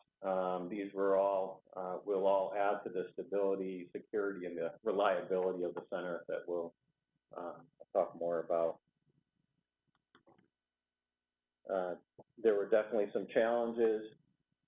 The coronavirus, the generically, to the extent that it's been a challenge for everybody in all different ways, was a challenge. But the other thing was the location change for the ECC. There was a change in building on the Sacred Heart campus, and the new location was not quite as suitable and turnkey as the old one, and so that is driving up some of the capital costs that we'll talk about.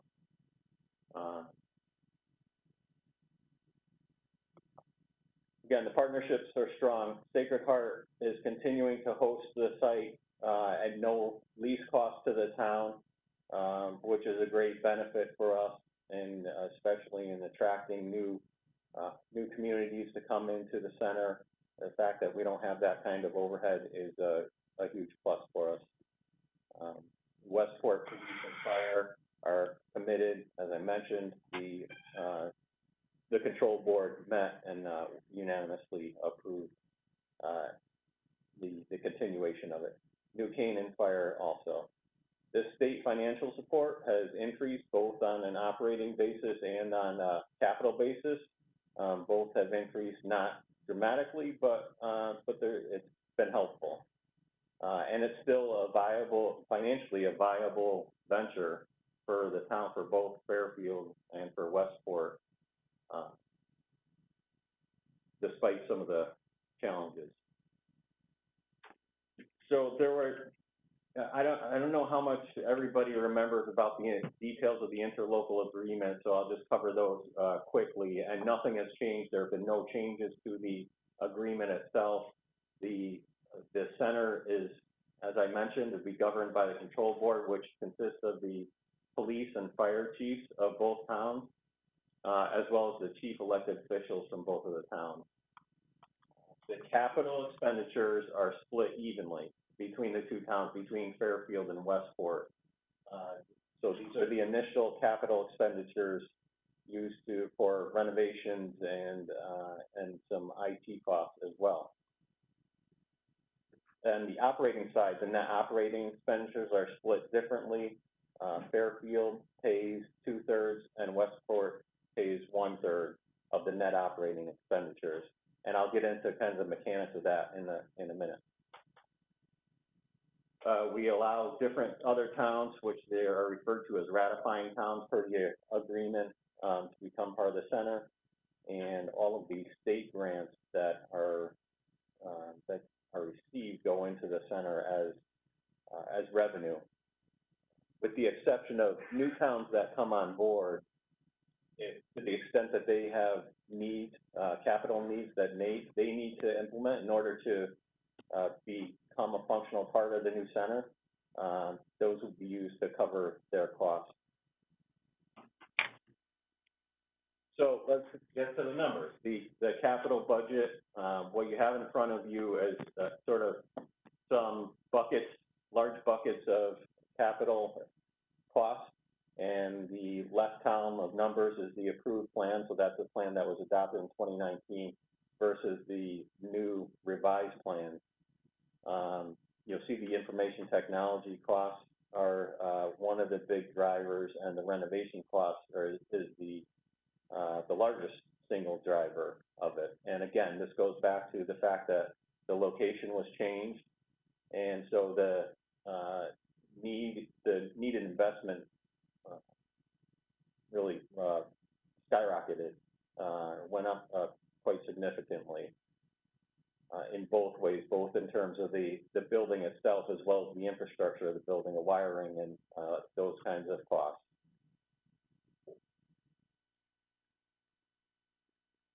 So what we eventually, not tonight, but eventually the request is going to come to the board for an approval of an increase in appropriation of $1,116,940 on the capital side. So this is an increase in spend that's going to be required to move forward with this.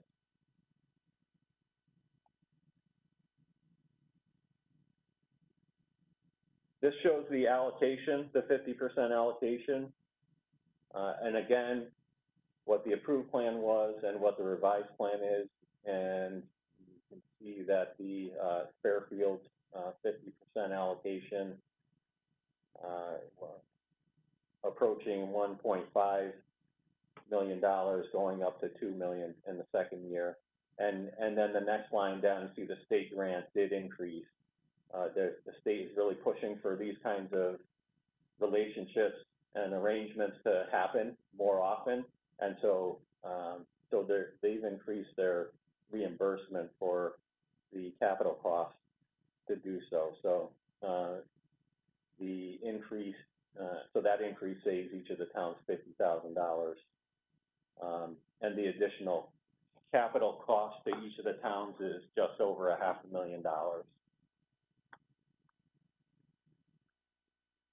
On the operating side, so we have 3 counts here, the 20 actual, the 21 original budget, this year's original budget, and what will be requested as part of the First Select Woman's budget.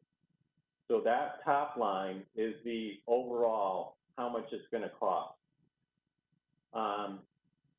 Because of the way the agreement works, Fairfield ends up paying all these costs and then gets reimbursed by the towns. In this case, New King and Westport, and other towns when they come into it. And then what happens is the revenue from the other towns, with the exception of Westport, they kind of get lumped in with the state grants. So all that becomes additional revenue to Fairfield.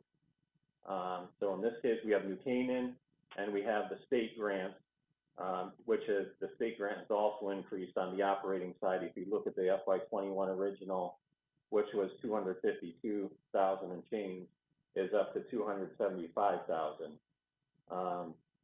And so all those costs, let's say another town comes in, whatever we come up with for an arrangement for their contribution, their fee would get lumped into this section as well, this portion of the budget.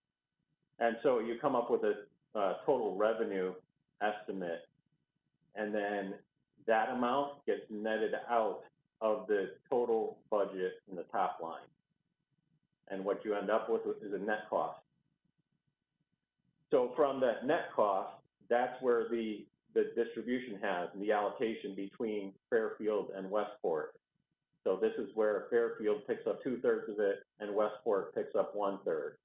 And so what you see in the bottom line is Fairfield really, this is the net cost and the net impact on Fairfield. And so you can see there that in the FY20 actual, before this, I don't want to say before it was contemplated, but before it was budgeted, before the new ECC center was budgeted, we were paying about $1.7 million. And with the FY21 adopted budget, when we expected the center to go into operation for this year, the cost dropped. So you can see the savings, the difference between those two numbers. And then for FY22, the costs go up from what they are this year, what was projected for this year, but they're still lower than they were in FY20. And so here's, excuse me, this is kind of the upshot of that.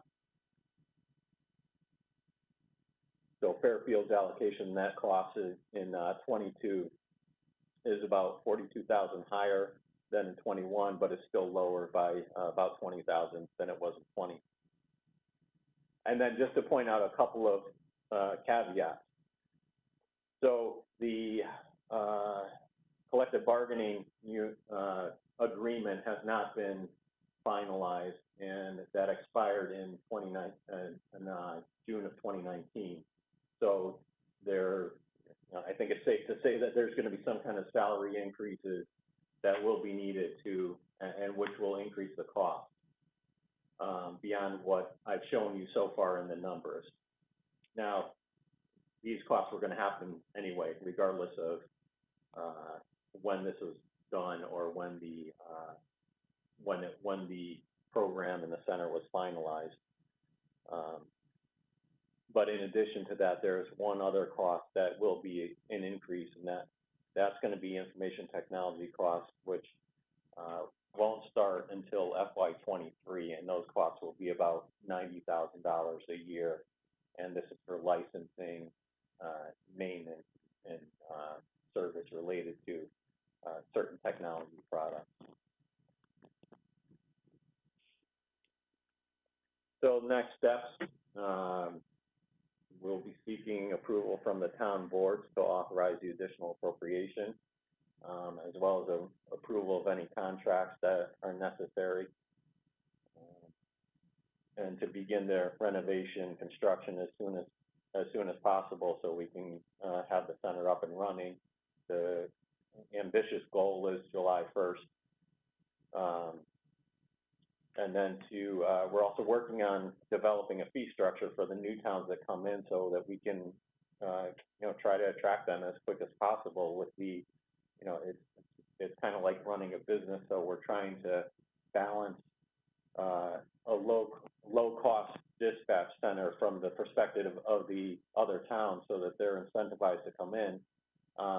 Yet still, there would still be revenue for the town, for Fairfield, so that it makes it a net, puts us in the black and makes it a net positive venture for us.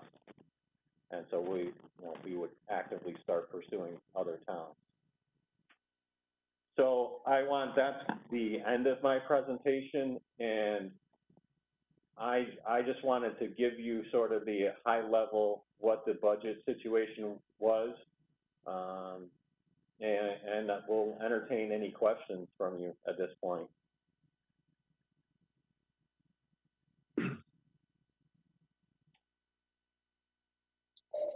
Thank you, Mr. Smith. Can you stop sharing the screen so we can? Yep. Now, is there other than the budget, there's going to be a bonding resolution that will come before us as well? There will be a resolution that has the bonding in it, and part of that will be the additional spending requirement. For the structure? For the capital cost, yes. Okay, and that's going to go before the Board of, that'll go before the Board of Selectmen on the 22nd as well? That's the hope right now. That's our hope. Okay. I'll turn it over to the board. I'll begin with Mr. DeWitt. Thank you, Mr. Chairman. Chris DeWitt. Thank you for the presentation, Mr. Schmidt, and congratulations, Chief. Nice to see you tonight. You mentioned getting enough communities to where this puts us in the black, and I look at these numbers and I'm thinking there's a lot of that. There's got to be a lot of them, right? How many do we need to get into black? So it's going to obviously depend on the size of the community, but between the other communities' fees as well as the state grants, because what I didn't mention is that every time we bring a new community in, the state operating grant goes up. So that grant, that piece will increase as well. So I would say 1 or 2 is needed to Wow. put us in the black. Oh, so that's a lot lower number than I thought. And the state grant, that VIG of the state grant is probably what I was missing. And just for the anyone listening, these communities, this just doesn't have to be like Trumbull or Westport. I mean, this can be a community that's not right next door, right? Because who really cares where you administrate the communications? Is that correct?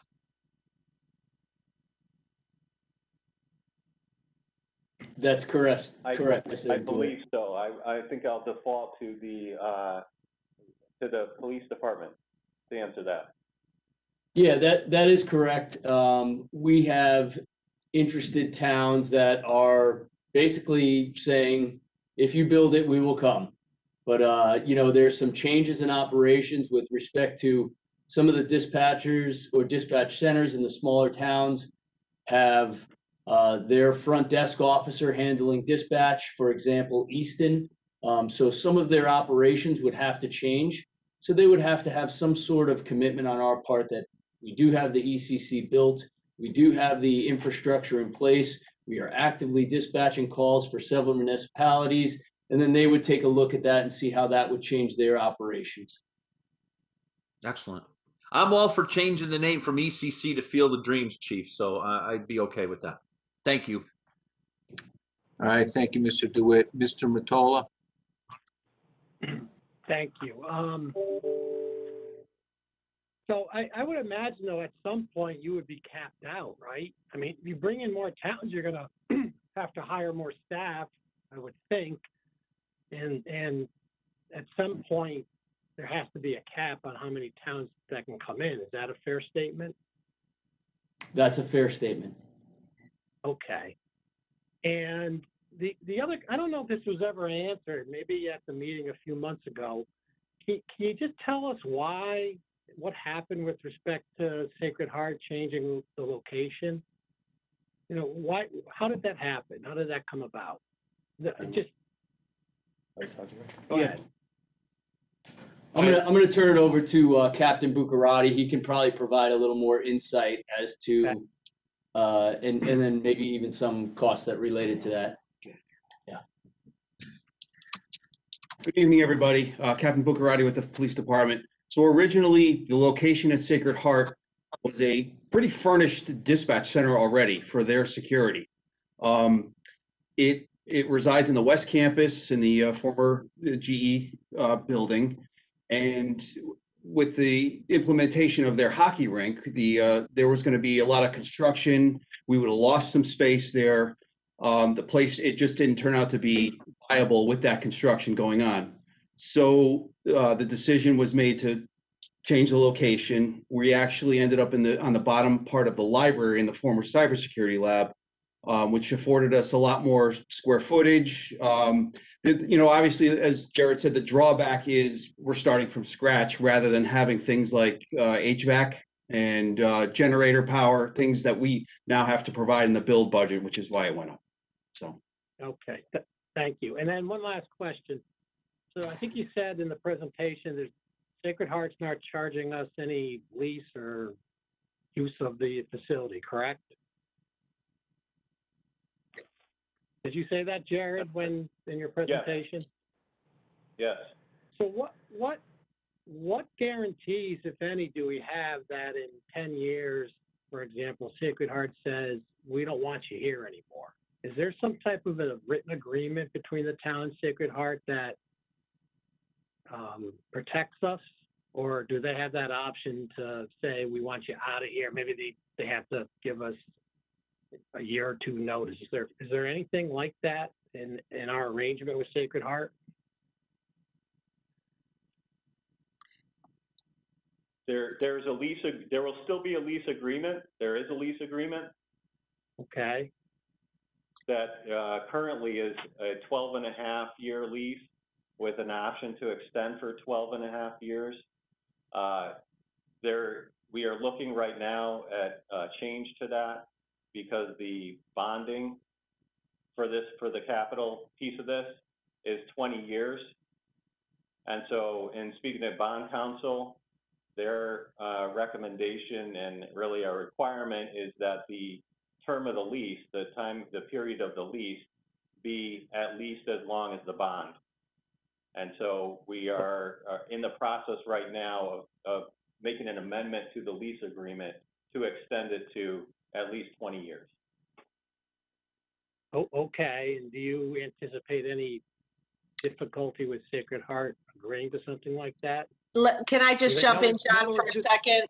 The town attorney is working with Sacred Heart directly, and no, we don't anticipate any issues with that. They're working out the details over last week and this week, and we're not seeing any issues with it, but we will update the Board of Finance as soon as that's complete. Well, obviously, before we vote on this, that's got to be ironed out.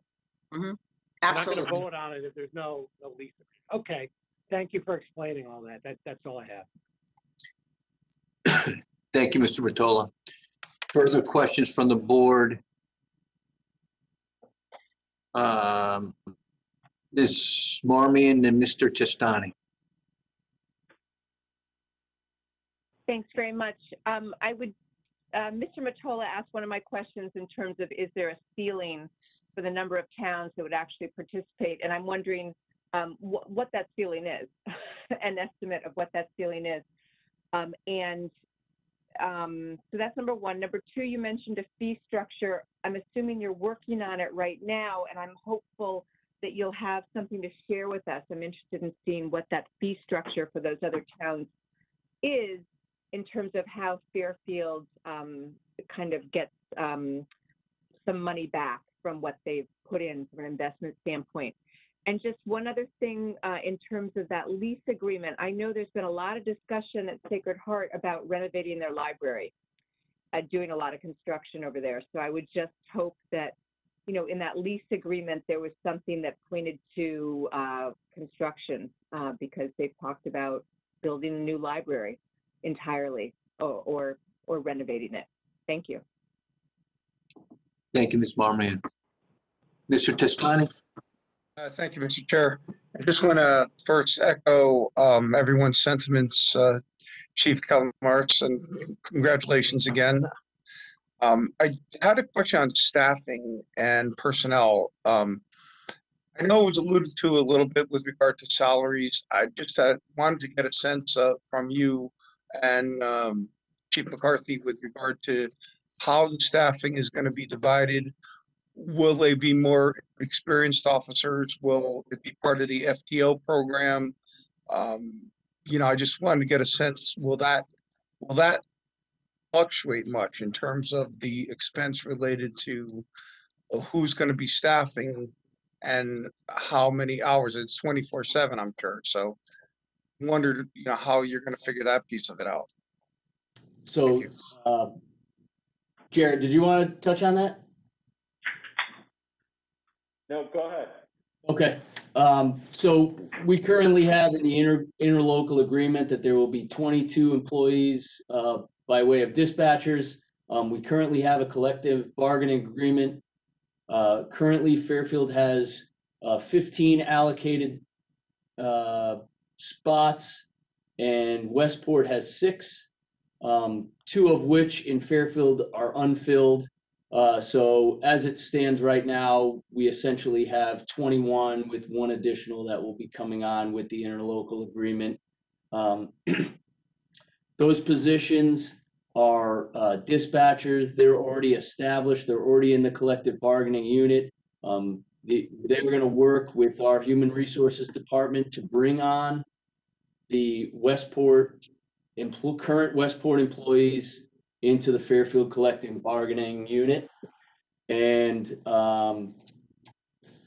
so they're not police officers. And there is a training program that is involved with being a dispatcher. And that is obviously a lot shorter than it is for a police officer, but they get on, they go through a training process, and they are onboarded.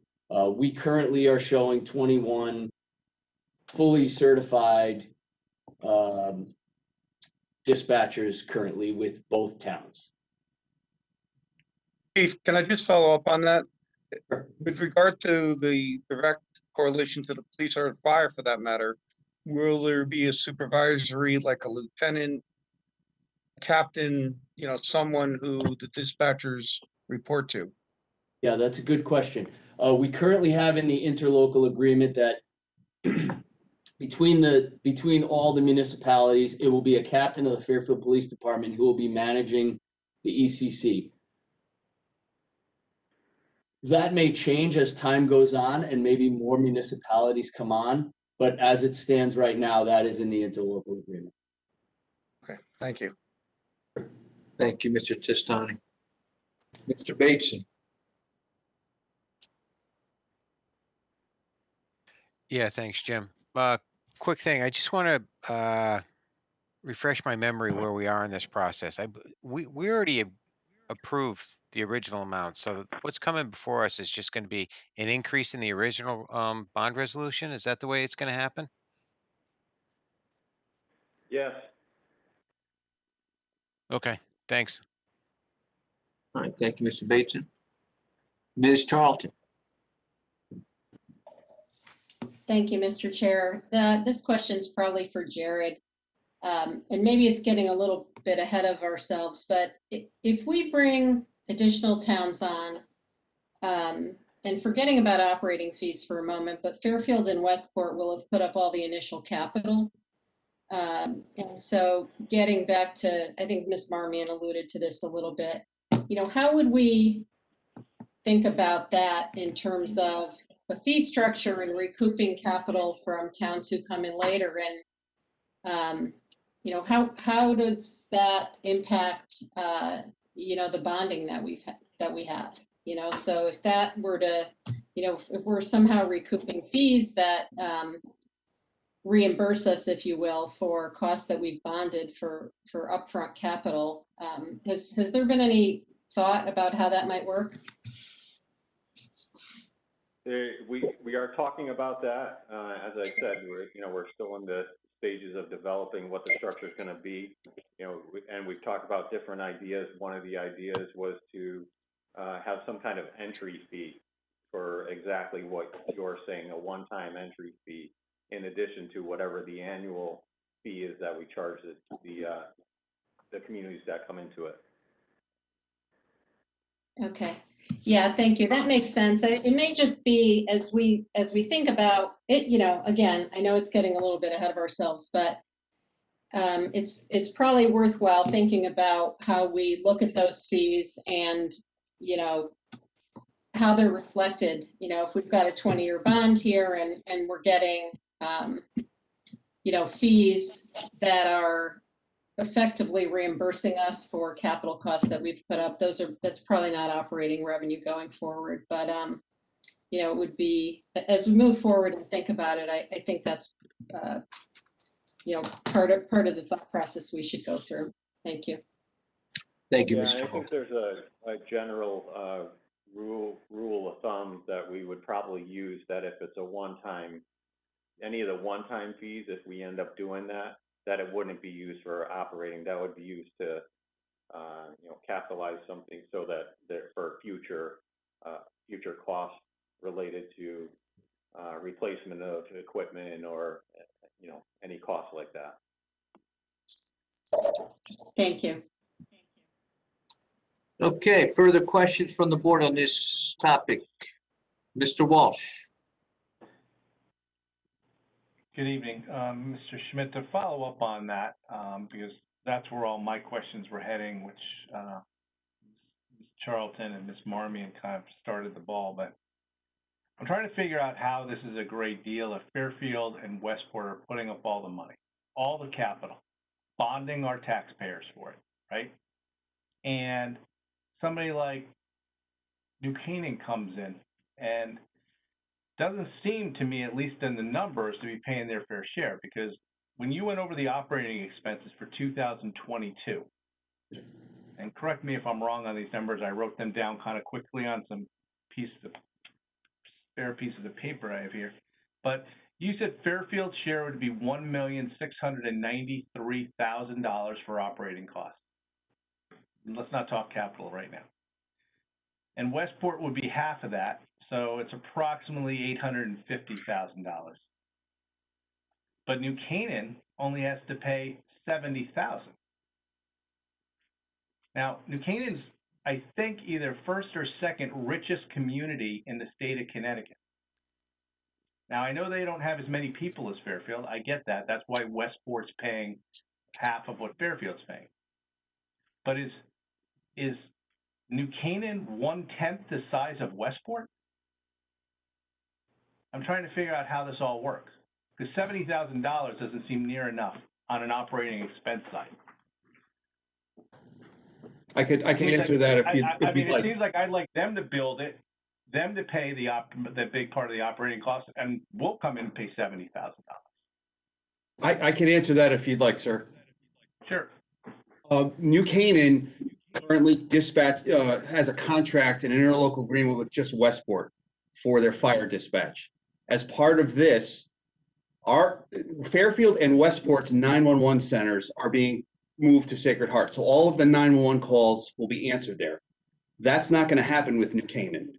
New Canaan retains their public safety answering point, or PSAP, in New Canaan. So they will still receive their 911 calls in New Canaan, contact the dispatch center, and our dispatch center will dispatch their fire department. So they're not consolidating with us. We're just dispatching their fire, if that answers your question. Okay, that makes a little bit more sense. So I appreciate you raising that point. But in regards to these other, I think you named them and defined them as ratifying towns. If we take over their entire ECC and they roll it into ours, how's that going to work? Like, how are you guys going to proportion that on it? Let's just talk purely expense side. Is it based on the number of calls they get? Like, you'll look it up at the end of the year and say, you got this many calls, we got this many calls, and we'll divide up the cost that way? So I can answer that. It's going to be based on call volume, 911 calls, and population. And we're actually working with the Chief McCarthy and the fire department and developing with Jared actual protocol for what the costs would be as the towns came in. So these wouldn't be partners as we are at Westport. These would basically be billable clients. Okay. Are the towns that are coming in going to be reimbursing somehow? I don't know whether it's like paying part of our bond costs or however. How's the capital being paid? Are Westport and Fairfield just being asked to take on the capital costs and everybody's just there on an operational side after we've purchased everything and set up the whole center? To some extent, yes, with the caveat that we then receive grant money in addition to the cost to that municipality to come into the center. So there's also a revenue side to it also. So the revenue side, will that revenue stream from the state grant be specifically to pay off Fairfield and Westport's bonds? And therefore, when we look at the splitting up the costs for the center, that grant money wouldn't go towards that because we got to pay our bond off first. And so Fairfield does and Westport does. It seems like you guys have got to come up with some type of mechanism for the taxpayers of Fairfield and Westport to be able to get their capital costs back from these other participating communities. You shouldn't just get a free ride by coming in. Somehow there's got to be some mechanism within the expense for us to recoup our capital costs. Maybe at the end of it, and once they've been recouped, then we would, go back to more of a just whatever the operational costs are.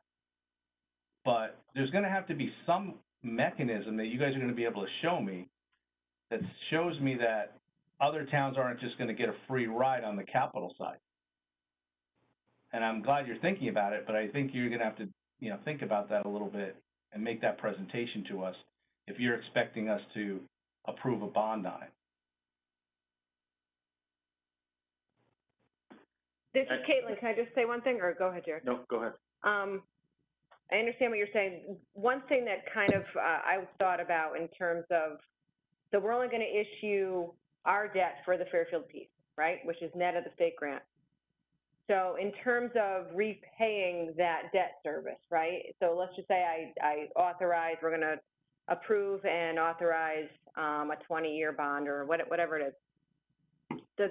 The thing most likely that, or the thing that made me think about is the library, right? So we issued debt for the library when they built the main library so many years ago. We have a revenue line item in our budget that's the library repaying us our debt service. It's called Library Invested Funds.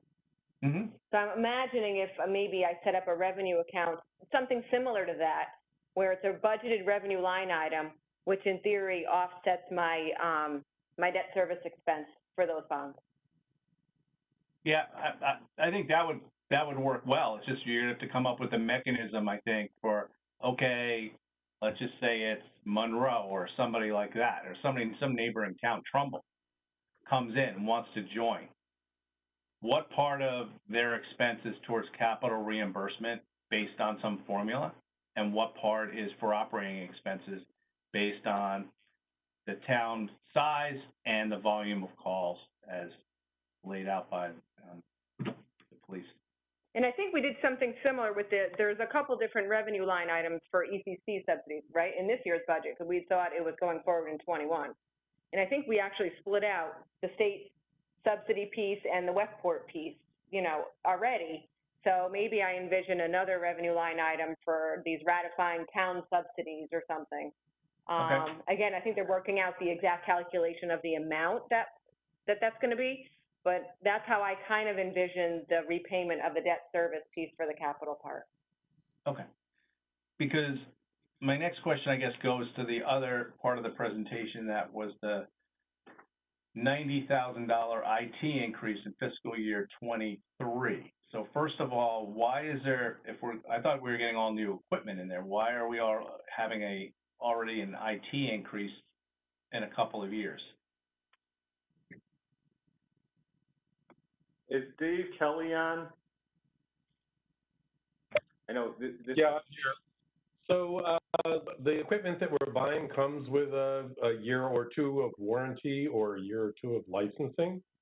But so that's, once you go out a couple of years, then you have to pay maintenance on it, whether it's the equipment or in some cases the software. So we just mapped out what the future estimated maintenance costs would be. Okay, so this is really not new purchases of IT. This is like an extended warranty and licensing fees? The first year, the first year is new equipment, new purchases. Yeah. But when we buy a firewall device, for example, we buy it with a 3-year subscription of some kind of security software. So that wears out, and that maintenance cost kicks in 3 years out or 2 years out, depending on what the device is. All right, so that would just be an operational cost, right? That's just an operational cost for running the center. Yes. Okay, it's not annual operational cost. I was thinking you were saying it was a capital cost. I'm sorry. So that's just an operational cost, and we're going to the operation.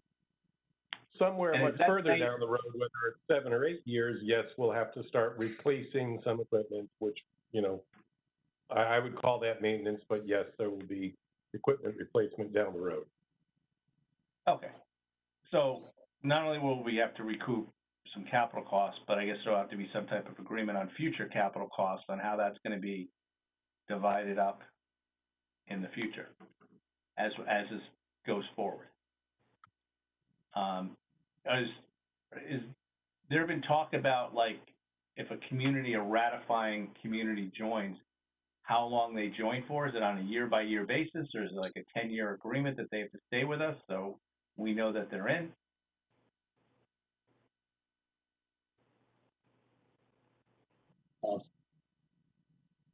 Once they terminate their PSAP with the state and join on, they're part of our public safety answering point. So they can't get out? They would have to shop to another place. They would have to look for another location to move to. Okay.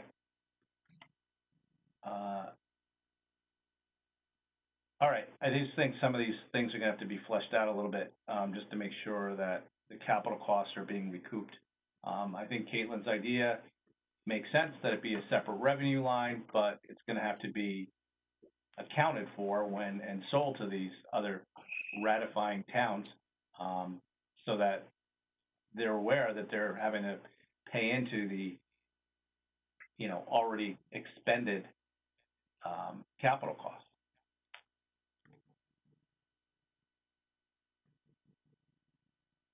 We agree. Okay. All right, Mr. Walsh. Mr. DeWitt?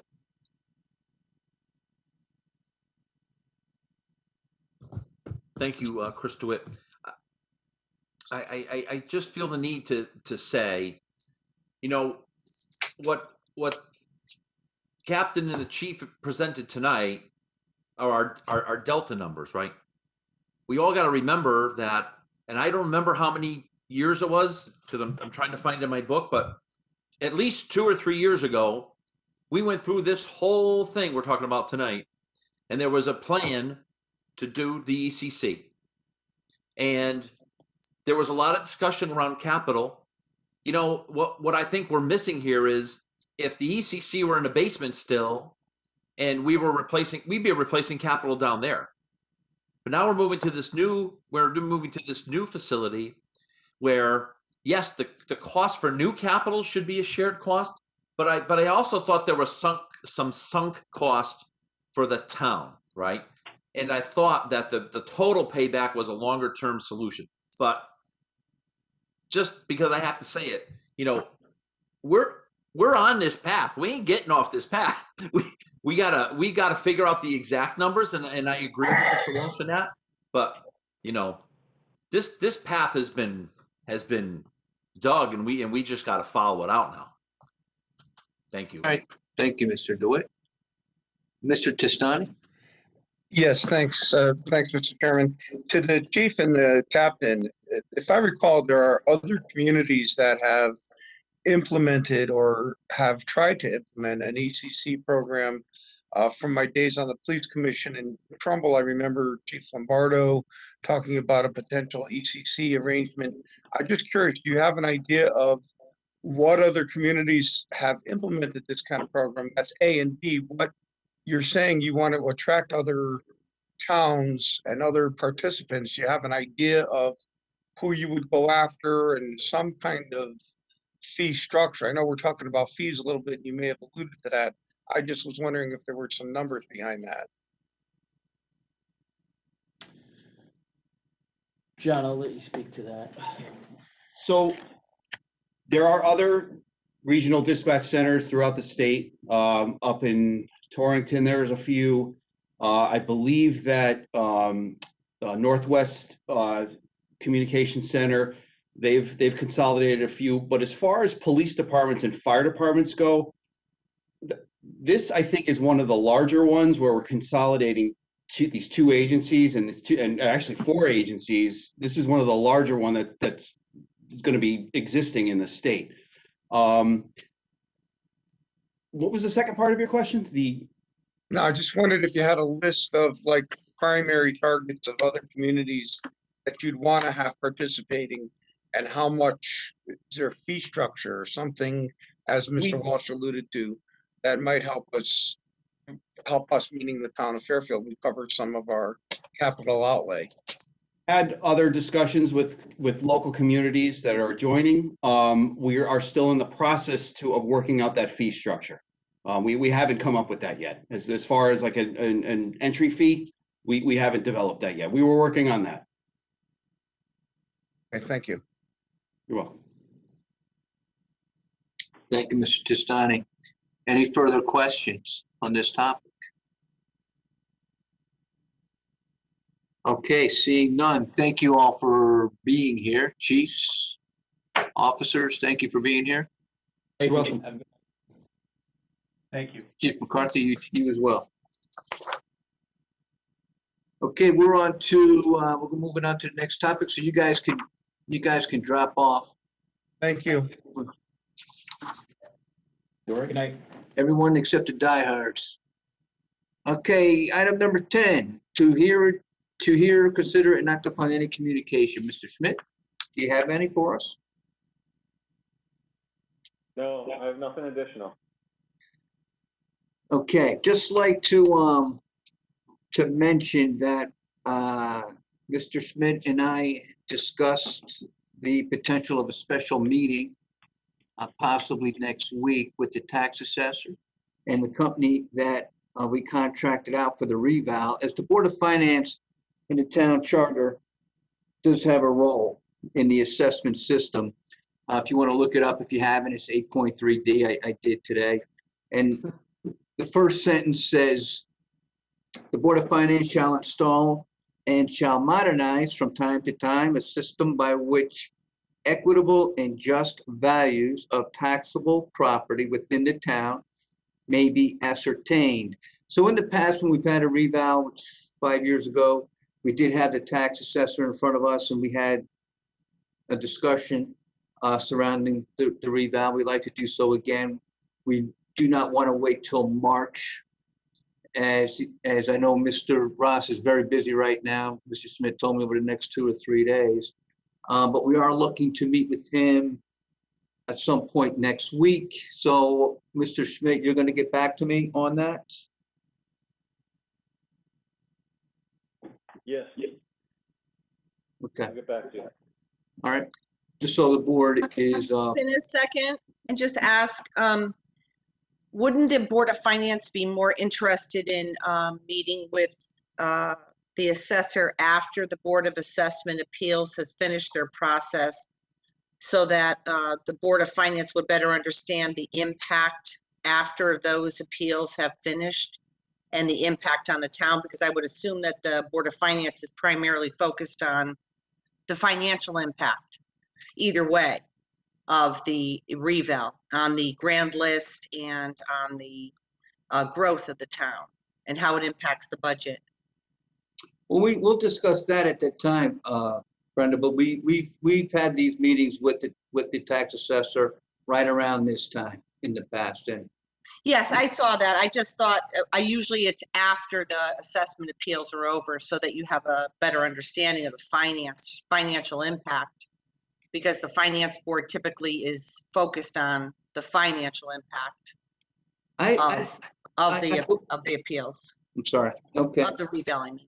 All right. I believe it has been at this meeting that we've had tonight that we have met in general. So in either case, we'd like to try and set something up for next week and have a discussion with Mr. Murray and the company that we contracted out. Who did we contract out with? I can't remember the name. The Board of Selectmen voted for the RFP, what's it, municipal evaluations? Municipal Or revaluations, right. They do quite a few revaluations throughout the state. Okay. Have we worked with them before? Just curious. Yes? This is my first year, so I'm not sure. I'll have to ask Caitlin to answer that question. I don't know. I think we have, yeah. Yeah, we have. Okay. All right. So Mr. Smith or Ms. Kupchak, if you want to get back to me and see what we can set up for next week. Sure. Those of us that can make it, I know it's short notice. I'm traveling a little bit next week too, so it depends on what day we can get this done. Okay. Any comments from the board on that particular topic? Okay, very good. We're on item number 11 to adjourn. Can I have a motion, please? Mr. DeWitt, seconded by Mr. Walsh. All those in favor, say aye. Aye. It's unanimous. Thank you. Have a good rest of the evening. Thank you. Thank you, everybody.